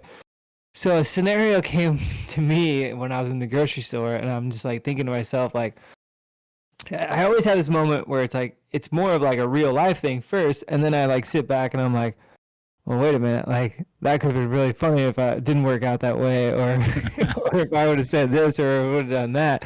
And then you start going down the rabbit hole, and you could spin this however many different ways as a stand-up comedian. And so, like, the story that I was in the grocery store, and with the coronavirus thing, everyone's wearing a mask in the grocery store, and so it's like, I mean, unless you really know somebody, it's really hard to really say it, like, like, oh, hey, it's good to see you, or like, pick out people. It's like, how are you really going to tell if that's that person? And it's especially going to be hard to do that if you haven't seen somebody in years, or it's somebody you haven't seen since high school, or it's like, some long lost person from back in the day, or whatever it may be, right? So I'm like in the produce area, and I'm like, I forget what I was picking, like maybe apples or something like that, and like I catch a glimpse of this young lady, and she just like kind of reminded me of like she just reminded me of somebody I used to know, and I'm like, like, but that person would have been somebody that, like, I never dated this individual or anything like that, but like I would have been on the same level to like reach out, just go say, hey, what's up? Like, haven't seen you in a while. What's going on? Like, that sort of thing. But then I'm thinking with the mask, like, is it really her? Like, do I say something? Like, do I not? Like, and then my wheels started spinning from like being a stand-up comic, and I'm like, but if I turn this into a joke, like I could really like get a few things out of this, to where it's like, what if I just put my foot in my mouth immediately and was like, oh, hey, so-and-so, it's so great to see you, man. You lost so much weight. Like, blah, blah, blah. Like, you just start right off the bat with something like that. And then you come to find out that it's not that individual. And now you just told somebody that they, like, lost weight. And then, like, how do you recover from that? Are you smooth enough to where you can recover and say something, and really, like, maybe even still pick up this girl if it's somebody you're interested in, and you happen to be single and you're out, and now you're trying to spit game on this individual, or do you have to like backpedal? Oh my god, I'm so sorry, I didn't really mean that, and like just push your cart and run on, like, and then now you have this like terrible memory of like, oh my god, I just made a fool of myself, and like what am I gonna do? Oh, So man. it's, I mean, I feel like you could start this off in so many different ways, and based on how you break the ice of this individual, like you could literally tell the joke in many different ways. And sometimes I wish that I knew some stand-up comedians that can do some of these real life scenarios some more justice, because I feel like a lot of us can relate to this kind of stuff. I mean, I'm a happily married man, and I wasn't, trying to pick up anyone in the grocery store, but at the same time, it's like, you just think about these things, and it's like this could be hilarious if somebody really knew how to, or even if this was like a concept of a scene in like a comedy movie, where it's like, we could probably start seeing some masks in some movies, you know what I mean? This becomes like a new normal, and like you could really see like this could be like a comedy movie of like somebody like really mistakes this for somebody else, and then it really backfires on them somehow, or and then they like go somewhere 2 days later, and it's that same person that they like disrespected at the grocery store, and it negatively affects them somehow down the line in the movie. So I don't know. There's just so many different possibilities. That's when things funny. happen, man. So did you say hello, or did you end up being that guy that sat there for like 5 minutes thinking about it, just staring at the apples, and then when you finally snapped to it, like no one was around you? No, I mean, honestly, I really didn't do anything. I mean, I wasn't gonna say anything unless I knew for sure somehow that it was this person, because that's just the type of person I was. But I mean, in all reality, what literally happened in that moment is I whipped out my phone and I jotted down some of these notes for this specific reason. But at the same time, it's like I wouldn't have gone up there unless I knew it was that person. Yeah. And even before COVID-19, if I was unsure if it was somebody, even without a face mask. It might take me a couple times before I see you a couple times in the store to really say something before I really take a stab at it, unless I really know for sure, Yeah. Because it's like, I don't want that awkward thing. Like, oh, hey, what's up? You remember me? And like, then it's not that person, or they don't remember you. It's like, Yeah. nobody wants to like hang out after that. They're like, all right, see you later. It's Yeah. like that's embarrassing, right? I'm really bad at that, dude. Where like I don't remember people, dude. I just don't. I don't know why. I think I'm just dumb like that. But I've had people like back when I still lived in Pacifica that would come up to me in that situation, and be like, "Hey, Hall, what's up?" And I'm just like, "Hey, what's up? Like, how you been?" And it's like, "Oh, good. Yeah. How you been?" And I'm like, "Cool." And we'll talk for like a couple minutes. I'm like, "All right, man, we'll take it easy." And then as I'm walking away, I'm like, "Who was that, dude? Like, what was that person?" And I'm like trying to like call people. I'm sure I've even called you sometimes. Be like, "Hey, do you remember that guy that was like dark hair, had some pretty bad like acne scars, what like always wore the whatever, and it's just like, what was his name? Like Yeah. oh man, I'm lucky that I've been able to play it off to a point where I haven't gotten the like, do you even know who I am? Like I feel like that would be like so awkward and uncomfortable. Oh, if I got to that point. I think I'm pretty good at playing it off with just like, oh, hey, what's up, bro? How you been? I feel like all of us have been in that situation at least once, Yeah. where it's like somebody's like, and it could just be that this person totally thinks you're somebody else Yeah. and is talking. I mean, in this case, maybe if they said your name, I mean, that's one thing, but like, I feel like I want to say I've been in a situation at least once where somebody thought I was somebody, and I think it was easier for me to just go with it than explain that I wasn't that individual. I thought it was like a faster out for me. That like I'll probably be back on my way if I just like let this guy finish what the fuck he's got to say, and then all right, man, dap up and like see you later. We can go route one, and I can explain to this guy that I did not go to Half Moon Bay High. I went to Terra Nova High. My name is not Stan, it's Dan. Or I can just roll with it and be out of here in about 35 seconds. Exactly, man. It's good to see you. Say hi, Yeah, hit me up, You got my number still, right? Yeah. Just look me up on Facebook. Yeah. So yeah, it's easier. I don't answer a lot of calls anyways. Yeah. It's crazy, dude. We've all been in that situation. Oh man. So hey, we have some sports to talk about. Finally. So, yeah, I know last week last week we hit on some pretty heavy topics, which was a necessity, but I think we finally, it's hard because sports are not really a thing right now, but we're starting to get to that point where they're going to be, and I know that we've been wanting to chat on it, so let's do it. Yeah, I mean, I know there's not a lot of no games going on right now, but I mean, sports is for many of us, myself definitely, sports is life. That's a big part of life. And so even though there's not like I said, games, there are still storylines in sports that are going on, and there's definitely recent things happening with leagues trying to sort of reboot and ramp back up, and in the NBA's case, continue and finish the season. MLB's needs to get kicked off. I know NHL decided to get back to work and continue their season, and then of course the NFL is on the horizon. Down a couple months down in the fall, so there's a lot of moving parts, and I think most importantly, it's the two leagues that should be playing right now, especially the NBA and MLB, that are the biggest topics right now. But I mean, starting with the NBA, just to touch a little bit on sort of what we talked about in our last episode with the Black Lives Matter movement, is sort of what they're in the news for is really tied to that in a way where they've all sort of already agreed to begin on July 30th down in Orlando, and it sounds like they've got a pretty nice little plan to sort of conceal everything in a bubble and with testing and to protect everybody, and it sounds like a good plan. However, there's been some recent athletes sort of spearheaded by Kyrie Irving that are coming out and speaking on the issues of racial injustice and police brutality and all that kind of stuff, which it's great that they're continuing to talk about it and raise awareness. And then their stance is really, much that, hey, we shouldn't really be playing right now. We need to continue to to be at the forefront of this and continue to fight this. And some of them are even spinning it as to, well, rather than, be forced to go down to a specific location where we can't leave and we have to entertain people for money. It's like, I feel like they're really spinning the narrative in a negative way there, just to sort of drive their cause a little bit higher. And what I mean about their cause is like them to not have to play and to go continue to fight. Whereas I think they can go play and continue to fight. I feel like a lot of people need to play in order to have the platform that they need to make change and into some of the communities that they have come from, where that they continue to go back to and help the most.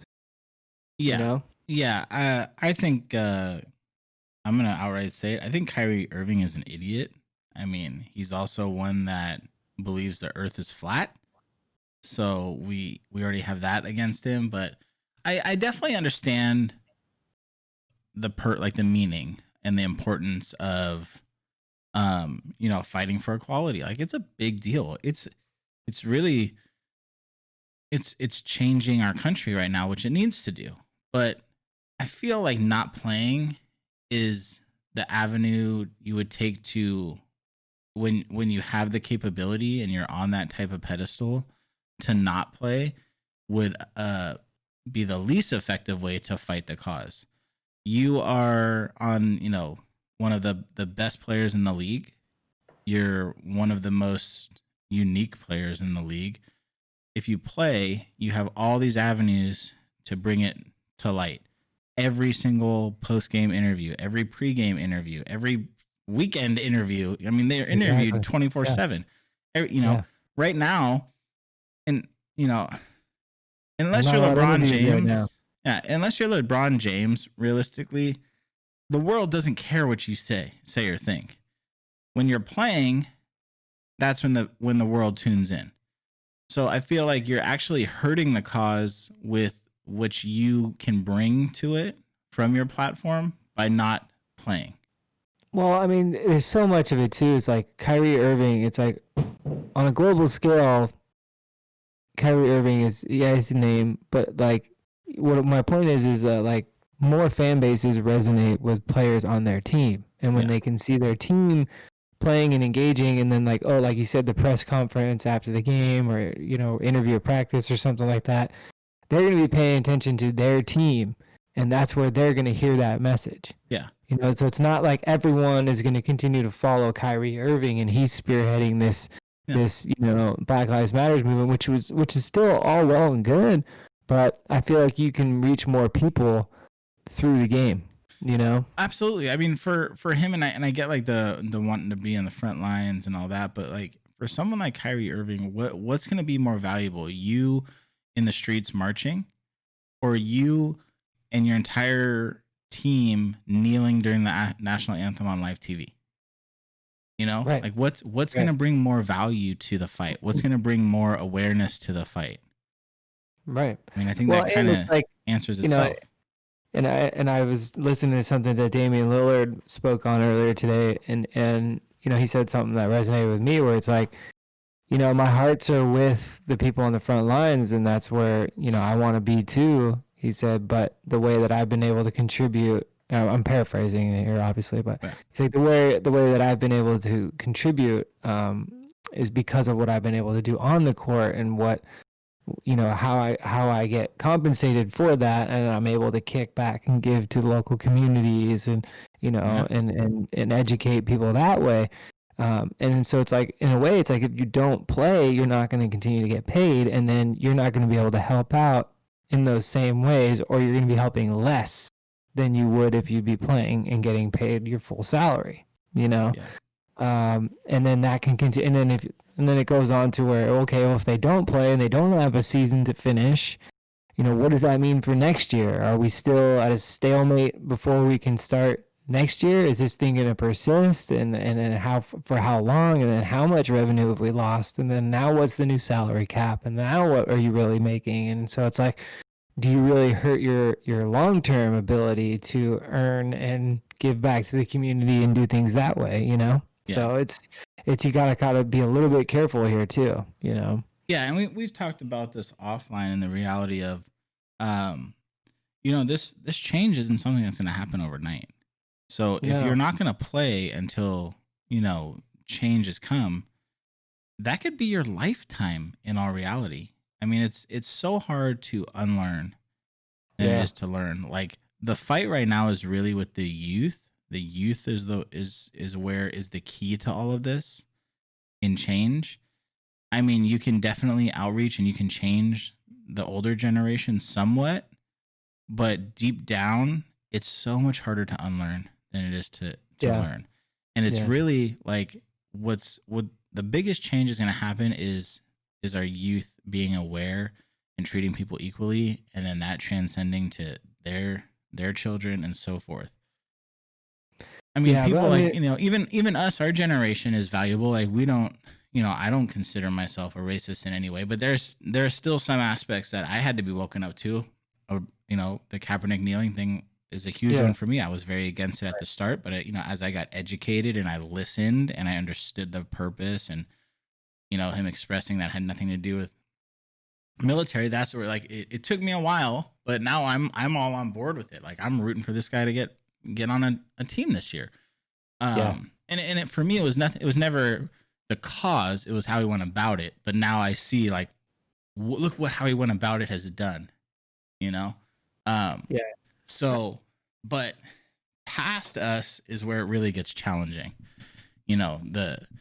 The older generations beyond us, they're so just set in their ways that and some of them can change and a lot of them can change, but it's really with the youth. So sitting out and waiting, to play into and not playing until you feel some real changes happening, that's not a couple days or the rest of this season.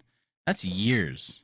Well, So yeah. I it's like, mean, and if you, if like it, what are you measuring? What type of change? yeah, What's the measurable, like what's the benchmark you're trying to hit? yeah, Okay, if this happens, then we can go back to playing. It's like you can't tangibly set something, at a value or a numerical value to yeah, quantify that change in a way to where you're going to be satisfied or everyone's going to be satisfied or everyone could be like, you did it, man. You hit your goal. It's time to play basketball. I mean, I just no, don't think we're all going to get there. And so that's why I think where it's like, you know, on the extreme side, you never play basketball again because it never changes completely. Or it's like, or whenever you decide to play basketball, there'll be people saying, well, you didn't do enough, or you really could have started sooner, or you could have yeah, done this. And it's just like, so you're not going to really win that battle there. So you might as well, not might as well, but you should play because that's what the world knows you are as a professional athlete, and yeah, that's what your gift to the world is through your game, and people love to cheer and are inspired by the game and whatnot, and it's what you do off the field in the communities or off the court in the yeah, communities and all that kind of stuff, and so all those things have always gone hand in hand, and they should remain, going, through that. yeah. So that's Yeah, how I feel. Kyrie and the entire NBA, they just have, and really more so the NBA than any other sport because the NBA is really, very heavily, African American players. Um, they just Oh kind yeah. of fit the bill of what the sport is. I mean, it's no secret that an African American male is bigger, faster, stronger, can jump higher than Caucasians. Like that's basketball is really designed for African Americans. There's the one offs. There's your few white guys here and there and Asian guys that are good, but the bulk of the skill in the Yeah. NBA is African American, and Yeah, no doubt. it's just and it's such a huge sport in the states. It's just loved. Like it's just like they have a Yeah. huge opportunity to get out there and really unite and show a united front televised nationwide, and it would go so much farther than playing. The message would go so much farther and hit so much deeper by them playing than boycotting. Yeah, and I feel even too like with the way the league it's made huge strides over the last several years on a global scale. Their presence on a global scale is at an all-time high. Yeah. And, I mean, in this issue has reached a global audience. I mean, you see a lot of people in the Bundesliga and a lot of other soccer leagues that are wearing like the Black Lives Matter or the I Can't Breathe shirts during their pregame. Everywhere. So, and I'm sure that they deal with similar racism issues and police brutality issues in those countries, and can understand it, and that's why they're on our side on fighting this fight with the general society. So I think the league has a platform there to, like you said, not only do this domestically through the United States, but they could be like these press conferences get heard worldwide. LeBron James is a worldwide figure that whatever he speaks in the locker room, you're going to hear it in China, you're going to hear it in Russia, you're going to hear it in England, you're going to hear it in all these other big countries, Australia, whatever it may be. And that's the way to get change. It's like, because if you don't, you can do it on your social media platforms, but wouldn't it help if the media is also helping you spread that message and And especially now more than ever, because the league that's going to start up first is the NBA. And that means I think hockey is actually going to start first. So, I mean, nothing against hockey, but NBA has a much larger fan base. Yeah, true. Compared to the top three, football, baseball, basketball. Hockey is huge, but hockey also doesn't, how many African American hockey players are there? There's only like a handful, right? Right. So nothing against hockey, and like you've already said, hockey has done amazing things with how they're getting ready to start back up. They're not having these little issues that other leagues are. But what I was getting to is like they're gonna be the first one to come out of this where like all the sports stations, ESPN, all the radio stations, they're gonna suck the life out of the stories because they've been deprived of actual playing sports for so long. They're hurting on stuff to report on. You're gonna see the same things over and over and over a million times, especially the first couple of weeks when the sport starts back up. Like you just have such a huge opportunity to take advantage of that time and really, I can see it now. Every game, every person, each side of the bench, all kneeling in national anthem, speaking up after the fact. It'll literally be displayed worldwide. It'll probably reach more people than the people in the streets protesting still to this day. Because people can tune out of the news. Sports just has a way of reaching people differently. Yeah, and people relate more to the athletes than they do to just a talking head on TV. Yeah. You know what I mean? It's like there's a reason why they follow those athletes, on platforms, and they're interested in what they have to say because they feel like they align with them in some way, shape, or form. But I think the most fascinating thing that's going to come about with all of sports sort of rebooting is how different sports are going to be. Yeah. And that is going to be just one of the most compelling storylines as media is going to cover it, as TV is going to broadcast it, what that's going to look like, what it's going to sound like, what it's going to feel like, how we're going to experience it all. It's like this is all uncharted territory, and especially for like the NBA, it's like here you are at the precipice of like you guys you're not kicking off your season. Like you are about to finish this thing and go into like playoffs. Like so right now you have the most captivating audience of anything right now to really capitalize on that.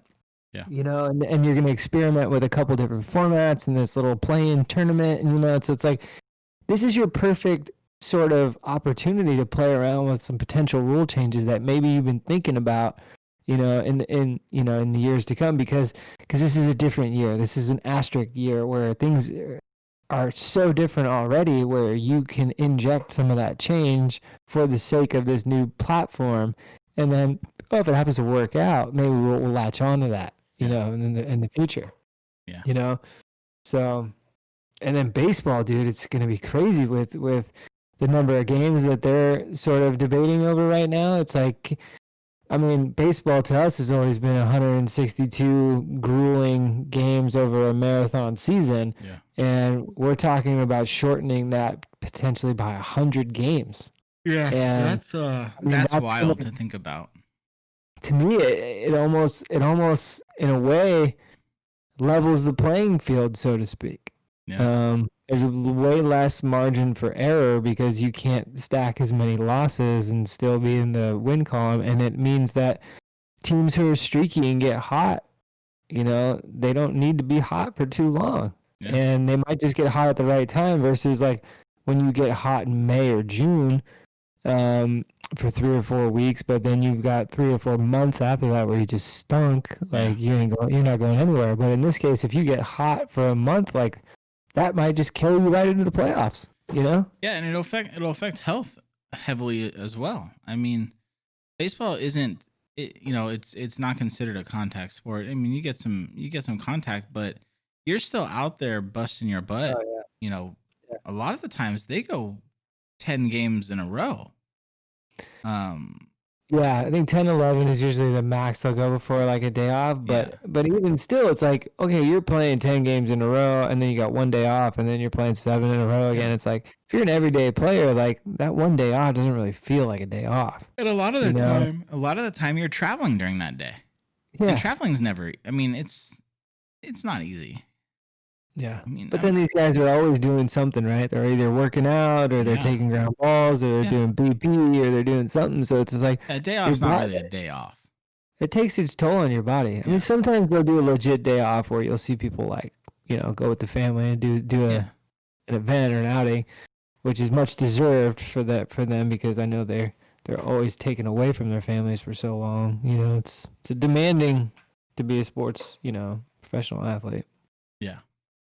So and baseball is so I guess where are we at today with it? Was it today that they finally they pitched the 60 games and it's gotten because they were pretty much on complete opposite ends of the spectrum yesterday, the day before, and today they pitched the 60 games and it's catching majority of the interest, but there's still quite a few players that are not happy about it because understandable, they want to play more.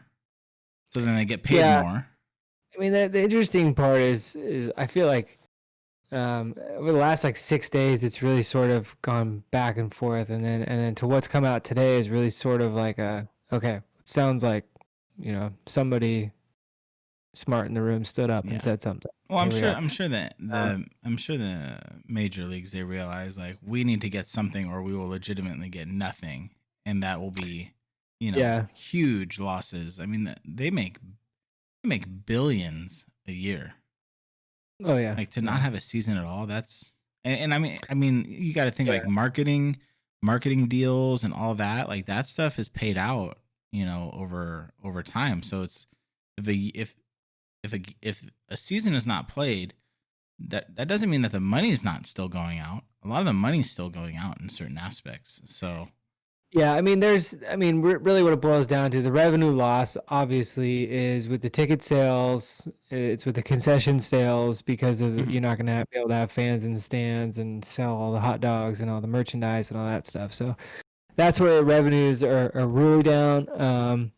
But they're still getting a lot of the TV money. I mean, obviously less because there's less games to broadcast, but I mean, really where this thing sort of started with MLB was, when COVID came around in March, there was an agreement between the MLBPA and MLB that says whenever we start up again, we'll play, based on the number of games, you'll get a prorated salary just based on whatever that number is, and then when there were proposals being sent back and forth, it was almost like MLB was okay, well, we're going to play this number of games, but we're going to give you a percentage of your prorated salary because these are where our revenues are at and what we think, and we're not going to be able to make it up. And the players are just coming back like, well, that's not really our problem. This is what we're going to do, and if you don't do it, then we're not going to play.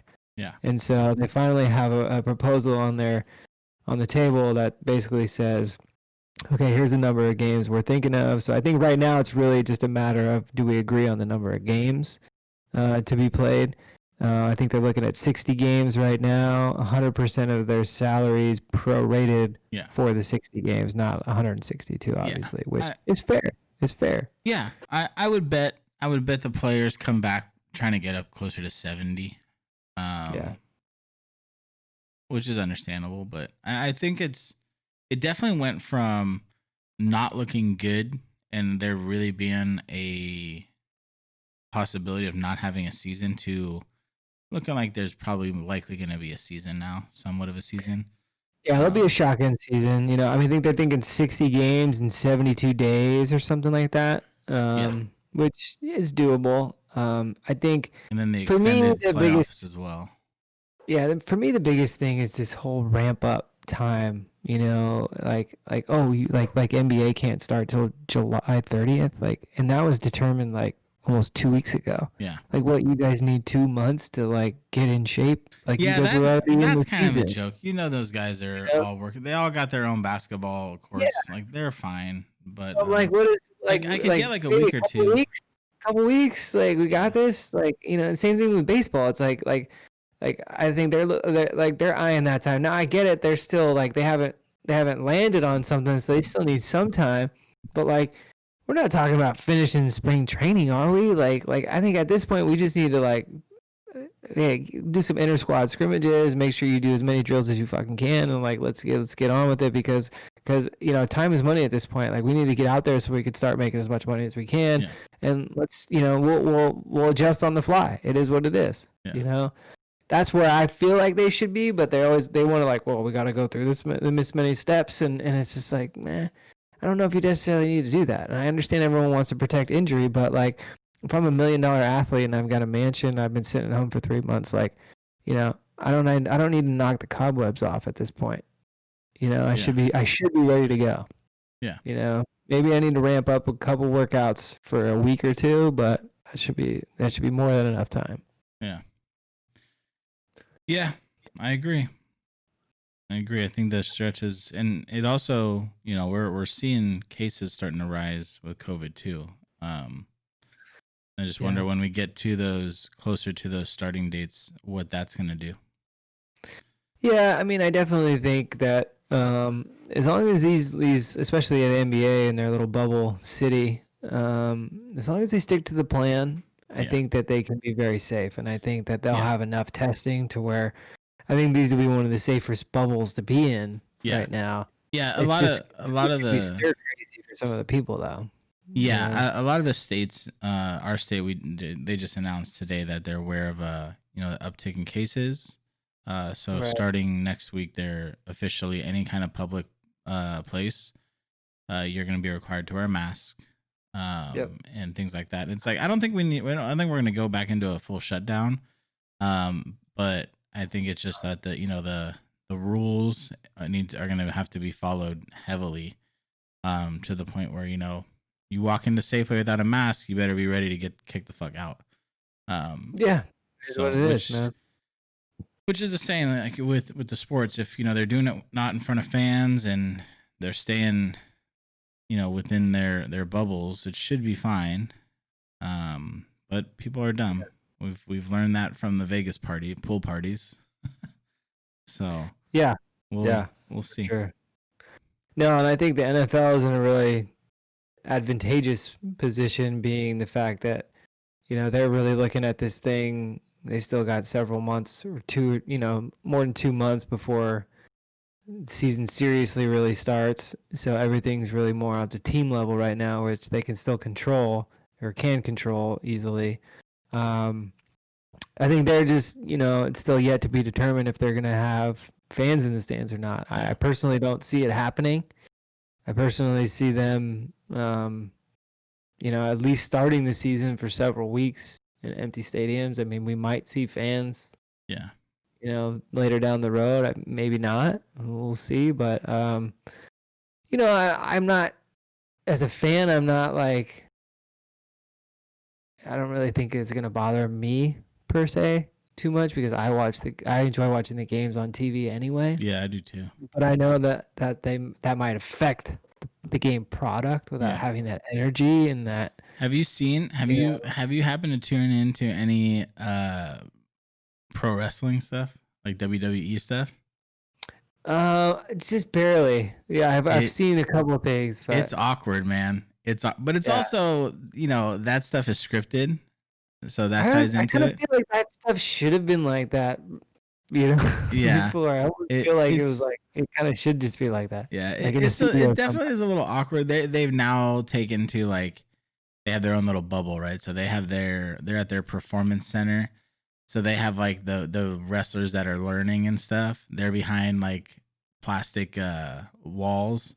So they have Yeah, some noise. Like, they cheer, and you can see they're going freaking crazy just trying to make noise, right? To try to make it feel how it used to feel. Because I just remember, man, those first couple weeks. 'Cause I check in wrestling here and there. It's just always something yeah, I go back and forth with. I don't sit here like every Monday night and Friday night like, oh, Raw's on, let's go. But, like, yeah, I'll check in on YouTube clips and stuff, just kind of keep up with it a little bit. But dude, those first couple weeks were weird, man. And it was funny because you could hear the ref. You could hear the ref, like, giving yeah. them, like, little signals, like, just under their breath. You could just hear, like, all right, 1, 2, like counting and things, and you're just like, oh, they're talking code right now, and it's like so it was really awkward, but Well, just imagine like what it's gonna be like, like watching the NBA or even the NFL now. It's yeah, like you almost feel like everyone's mic'd up just because you're not competing with the noise of the crowd. You can yeah, hear everyone. it's just so It's gonna be fascinating interesting. how much the crowd noise really changes the game. Yeah, yeah, So it's gonna be definitely interesting. I don't think it'll be as awkward as wrestling. I think the whole scripted aspect of wrestling made it as awkward as it was. yeah, But it's still gonna be different. It's gonna be different for sure. But it'll be nice to see some competitiveness. yeah. I Um, really thought that the COVID like studio format for wrestling was really gonna help the cinematography a little bit, and like like yeah, the whole like scripted nature of it be a little bit more studio polished, but the product's still the same. yeah, yeah, It's consistent, exactly. you know. So So we're getting up on that 2 hour mark. We had a couple things that we still wanted to touch on. You wanna pick one? uh why don't we just get in, just real quick, why don't we just get into like, what are you watching? You Okay, know? And I like just I that. think we've hit enough on some sports and some big things. Like we don't need to get too deep. Like I know that like since sports isn't on TV, maybe people might want a couple recommendations as to what to watch or a movie Yeah, or something like that. I know we've been watching probably a little bit more TV over the last couple months than typically. I mean, I usually watch mainly sports and sporting events and things like that. There's enough of that going on to usually keep me busy. So I don't usually get into too many shows at once, but I found myself needing some recommendations over the last several weeks. So figure, hey, why not throw a few out there myself? But um, yeah, I don't know. I can start. I mean, one of the coolest shows I've seen recently on Netflix. Stumbled across it. They've only got one season out right now. It's called Outer Banks. Pretty cool little show, man. It's a nice little adventure show. Um, it's about like this little town. I think it's like a North Carolina esque island, like off of North Carolina. And it's like a heavily vacation spot, but then there's obviously like people who live there and are from there, and they more or less, work on the island in a lot of jobs that have to service workers for the tourists and whatnot. So there's always this battle between the people who live there and the rich people who vacation there over the summer and whatnot. And then it's this big story of a lot of the locals know this like legend story of a 18th century ship that like sinked like so many miles offshore that might still or sunk with like $400 million worth of gold bricks, and it's still never been found and all that kind of stuff. And so there's like this urban legend of this like big treasure hunt that's going on, and everyone's sort of getting wind of it and trying to search for it on their own. And and then there's a lot of different fighting and drama that comes of it from different sources. And so rather than spoil anything out, it just becomes a really fun show, man. And it's like you follow the storyline, you follow the adventure, and you eventually you're gonna find the gold, man. It's fun. That does sound kind of interesting. I'll check it out. I'll take a look at that because I'm actually out of shows right now. I'm super picky with shows. I don't know. I'm weird with them. But you actually recommended one to me that I started. That's on Amazon. It's called Upload. Yeah. You know, as we are dads, the life can get pretty busy. So my favorite thing about Upload is it's only in its first season. It's I think 10 episodes. They're half-hour episodes, so you can really kind of if you got some time one night, you can really kind of grind through in a night or two. Or you can hit it in little spurts, which is nice too because they're not. Sometimes a half hour is not that much time. So No, it's nice. sometimes it's all you need too, which Yeah, is nice. yeah. But it started off kind of funky for me, but I think about 15 minutes in is when I got really kind of interested in it. It's just kind of a fun aspect. It's basically it's around this guy who um it's in the future and it takes place around this guy that passes away. Kind of suspicious on how he dies. He's young. I think he's in his like 20s. But the big thing about it is it's during a time in life where when you die, you have the option of being basically like your soul in a sense being uploaded to a server, and where that's designed to be like heaven in a way, but it's like a digital version of heaven, and you can communicate and interact with the living. So it's fun. It's got this funkiness to it. There's multiple different like upload servers you can go to. The one that he goes to is called Heaven, obviously. But it's kind of funny because you follow this guy along as he kind of learns to cope with his version of afterlife. There's also angels, which are basically techs that work for the company that controls the server that communicate. Yeah, and they're living people. They're called angels that basically come in and help and assist the deceased. And he sparks up a friendship with one, and they kind of work together to kind of uncover some interesting things about his death without diving in it too much. But it's just unique. It's fun. It's funny, and it's got a nice ending to it. Definitely got to get you excited for season 2. So I would definitely recommend it. Like I said, Dan's actually you're the one that recommended it to me. And I remember I think I texted you 10 minutes in with, what the fuck are you making me watch right now? And then I think at like the 12-minute mark, I was like, oh, okay. I'm getting there. I'm getting there. And then, a day and a half later, I'd knocked out the rest of the season. So yeah, definitely. I think you replied to you with like, is the dude dead yet? And you're like, no. I was like, hit me up when he's dead. Yeah. And then after he dies, which is in the first episode, like it's not a surprise. It's already known that's what the show's part. Yeah. So, but yeah, I definitely would recommend it, especially because it's something quick and simple to burn through. And the other thing I like about it is it really sets you up for season 2, but it's not so intense that you're like, oh my God, I have to wait freaking a year for the next season. You're like, you're setting a good place where you're like, oh, okay, season 2 is going to be cool. I'm looking forward to it, but I'm not like, oh God, like how Game of Thrones was up until the last season where you're just like, oh my God, I got to wait how long, So I like that too. Yeah, just for everyone knows, like we like Game of Thrones, we like Stranger Things, we like Breaking Bad, all the ones that everyone knows about. We're trying to talk a little bit about what's more current and what maybe you haven't heard of that's out there right now that maybe you are looking for something to watch. Because if you're like us, you've already watched all those other shows, and so you might need something to watch. Yeah, I will say quickly, I never really dove into Amazon until you recommended Upload to me, and they actually have some decent shows on there.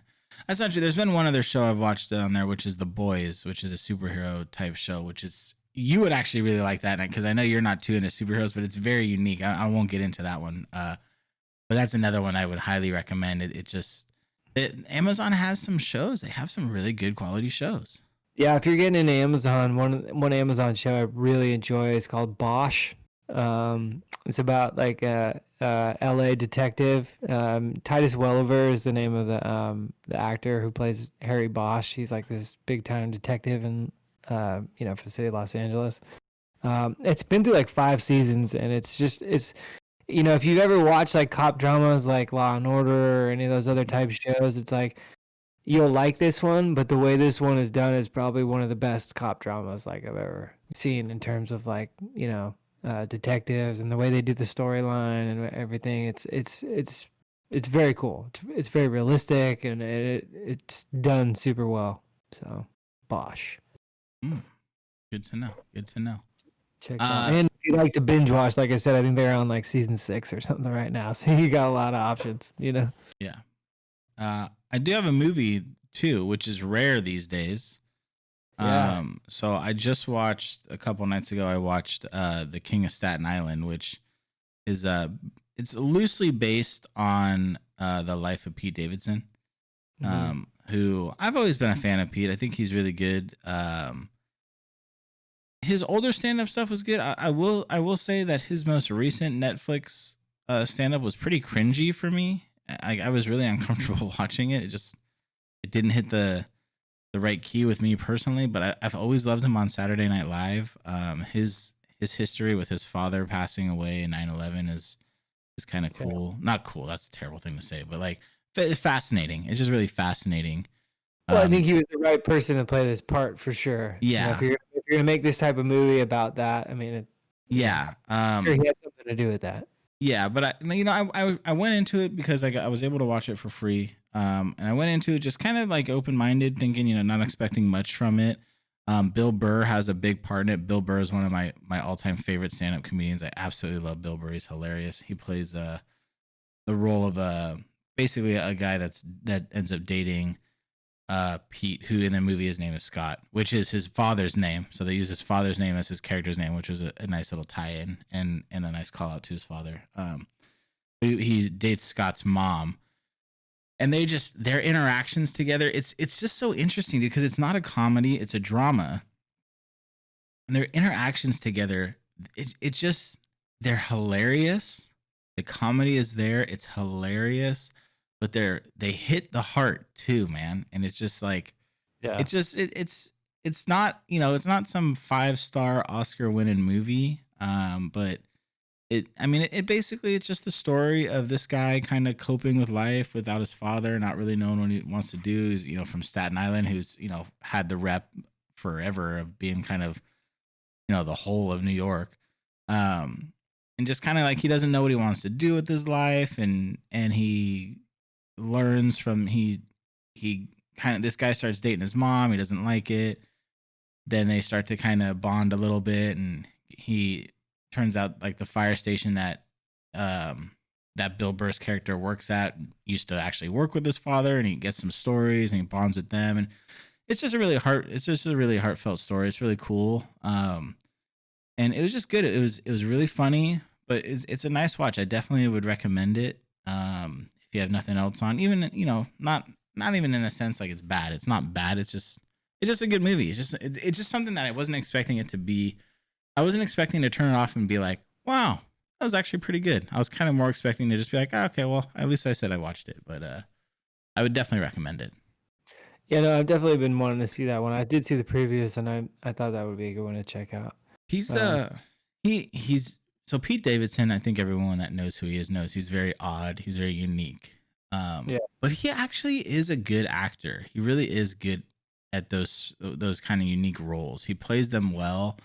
And he really, like, you really actually do bond and kind of relate to him in many ways. Like, he does a good job of making you do that. So I feel like he would be a better actor than he is a stand-up comedian. Yeah, he definitely, like, his skits on, like, he's great in Saturday Night Live. Like, he always, and he's one of those guys that brings that, like, he gives you that feeling like when you're about to watch his skits, you kind of get that feeling like, oh, what is he gonna say that he's gonna eat later? Like, because he doesn't, he gives no fucks, dude. And but that's also like, that's where you kind of get the purest comedy. That's what makes Dave Chappelle the greatest comedian of all time. Is he does not care what you think. He tells it as it is, tells it how he wants to, and shrugs the aftermath off, especially in especially like it's so hard to be a comedian nowadays because you say one wrong thing and your career is buried. Oh yeah. But Dave Chappelle is the one off that he doesn't let that get to him. And Pete Davidson has a lot of those traits. He's not anywhere near the comedic genius that Dave Chappelle is, but he has those rare traits that you just don't see in a comedian these days, where he'll really test the boundaries, and if he crosses them, he accepts it and deals with it. It's not a career ender, So Yeah, he's got something. definitely a talented guy. Just a little different than the normal, that's for sure. So I do have a movie also, if we got time. Yeah. Quickly. I believe it's Netflix platform. Uncut Gems with Adam Sandler. I've heard of that. I have not watched it yet. Really good movie, and very different type of role for Adam Sandler. And I think if you're in, there's a lot. I mean, I like Adam Sandler. I'm a fan, but I think there's a pretty well known population out there that's not an Adam Sandler type people. Yeah. That are just not into his type of comedy, or they're just some not of the happy people, Dan. Yeah, exactly. I don't know what's wrong with them, to be honest. But where I'm getting at with that is if maybe you didn't like some of his comedy movies or some of the, the Billy Madison's type stuff or the Happy Gilmore stuff, which I don't know how you could not like those movies. But my point is this is more of a serious role, not necessarily like a comedic role. And so, I mean, he, as an actor from an art perspective, does something in this movie that's pretty spectacular. Like, he definitely does this role really, really, really good and does it justice. And it is based on a true story, which is kind of cool. So, I don't want to give anything away. I mean, Kevin Garnett is involved in the movie, and he plays himself, and this is a true story. So, I mean, basically, he's a jeweler, but he's kind of a shady jeweler, and he's kind of a shady guy, and he's getting into things, or he's trying to he swindles some people. He'll loan some money and try to put them on a bet, and long story short, he ends up getting this gem. It's an uncut gem from some other country, and Kevin Garnett comes into his shop and, oh, this is a great gem. I gotta see this. I'm thinking about buying it. Okay, just hang on to it. And Kevin Garnett gives him his championship ring as collateral. And he goes, I'll bring the gem back tomorrow, because I got a game tonight. But this is feeling good. And Kevin Garnett goes off, has a huge game, and wants to keep the gem overnight. Well, he ends up pawning Kevin Garnett's ring to get money to put it on a bet because he thinks Kevin Garnett's gonna go off that night. Yada yada yada, and then it just spirals into this series of events where he's trying to get the ring back, and then he's trying to get his gem back, and he's trying to do all these things for so many different people, and it's a good movie, man. It's pretty cool. All right, you've sparked my interest on that one for sure. Yeah. So cool, man. Well, I think check it out, dude. All right. I'm gonna check it out. I've been looking at it because I knew it was I've read a little bit about it. I knew it was a serious role for Adam Sandler, which is rare, and I like seeing those kind of actors do that. I know Will Ferrell's done it once. I can't think of the other one. There's another comedian that did it that was really good. I'm blanking right now, but it's just I always like seeing comedians go out of their comfort zone because you kind of that's when you kind of learn they are legit actors. They just have their niche. So yeah. No. So I think that's it for tonight, man. You got any last words? No, man. That was a good show. Yeah. Talked about a lot. We still got a lot to cover next time, so come on, hang out with us again. Yeah, man. And now we're officially up. Like I said at the start, we're up on Spotify, iTunes, Google Play, and Stitcher. I'm assuming the first week was a little funky because we had to get our approval and everything. I don't know how this week will go. I'm assuming that the episodes will be up at a more reasonable time. So hopefully right around the same time it comes out on YouTube, which is going to be Friday. I originally was planning on 8 a.m., but I bumped it up to 6 a.m. just to help those catch those during their commute. So YouTube, the episodes are going to go live 6 a.m. every Friday. Pacific Standard Time, and the podcast should be live right around that same time. We'll see. We're still learning. Heck yeah, man. Just cruising and learning. But yeah, thanks for joining us, and same time, same place next week. Yeah. See you guys next week. Take care. Have a good one.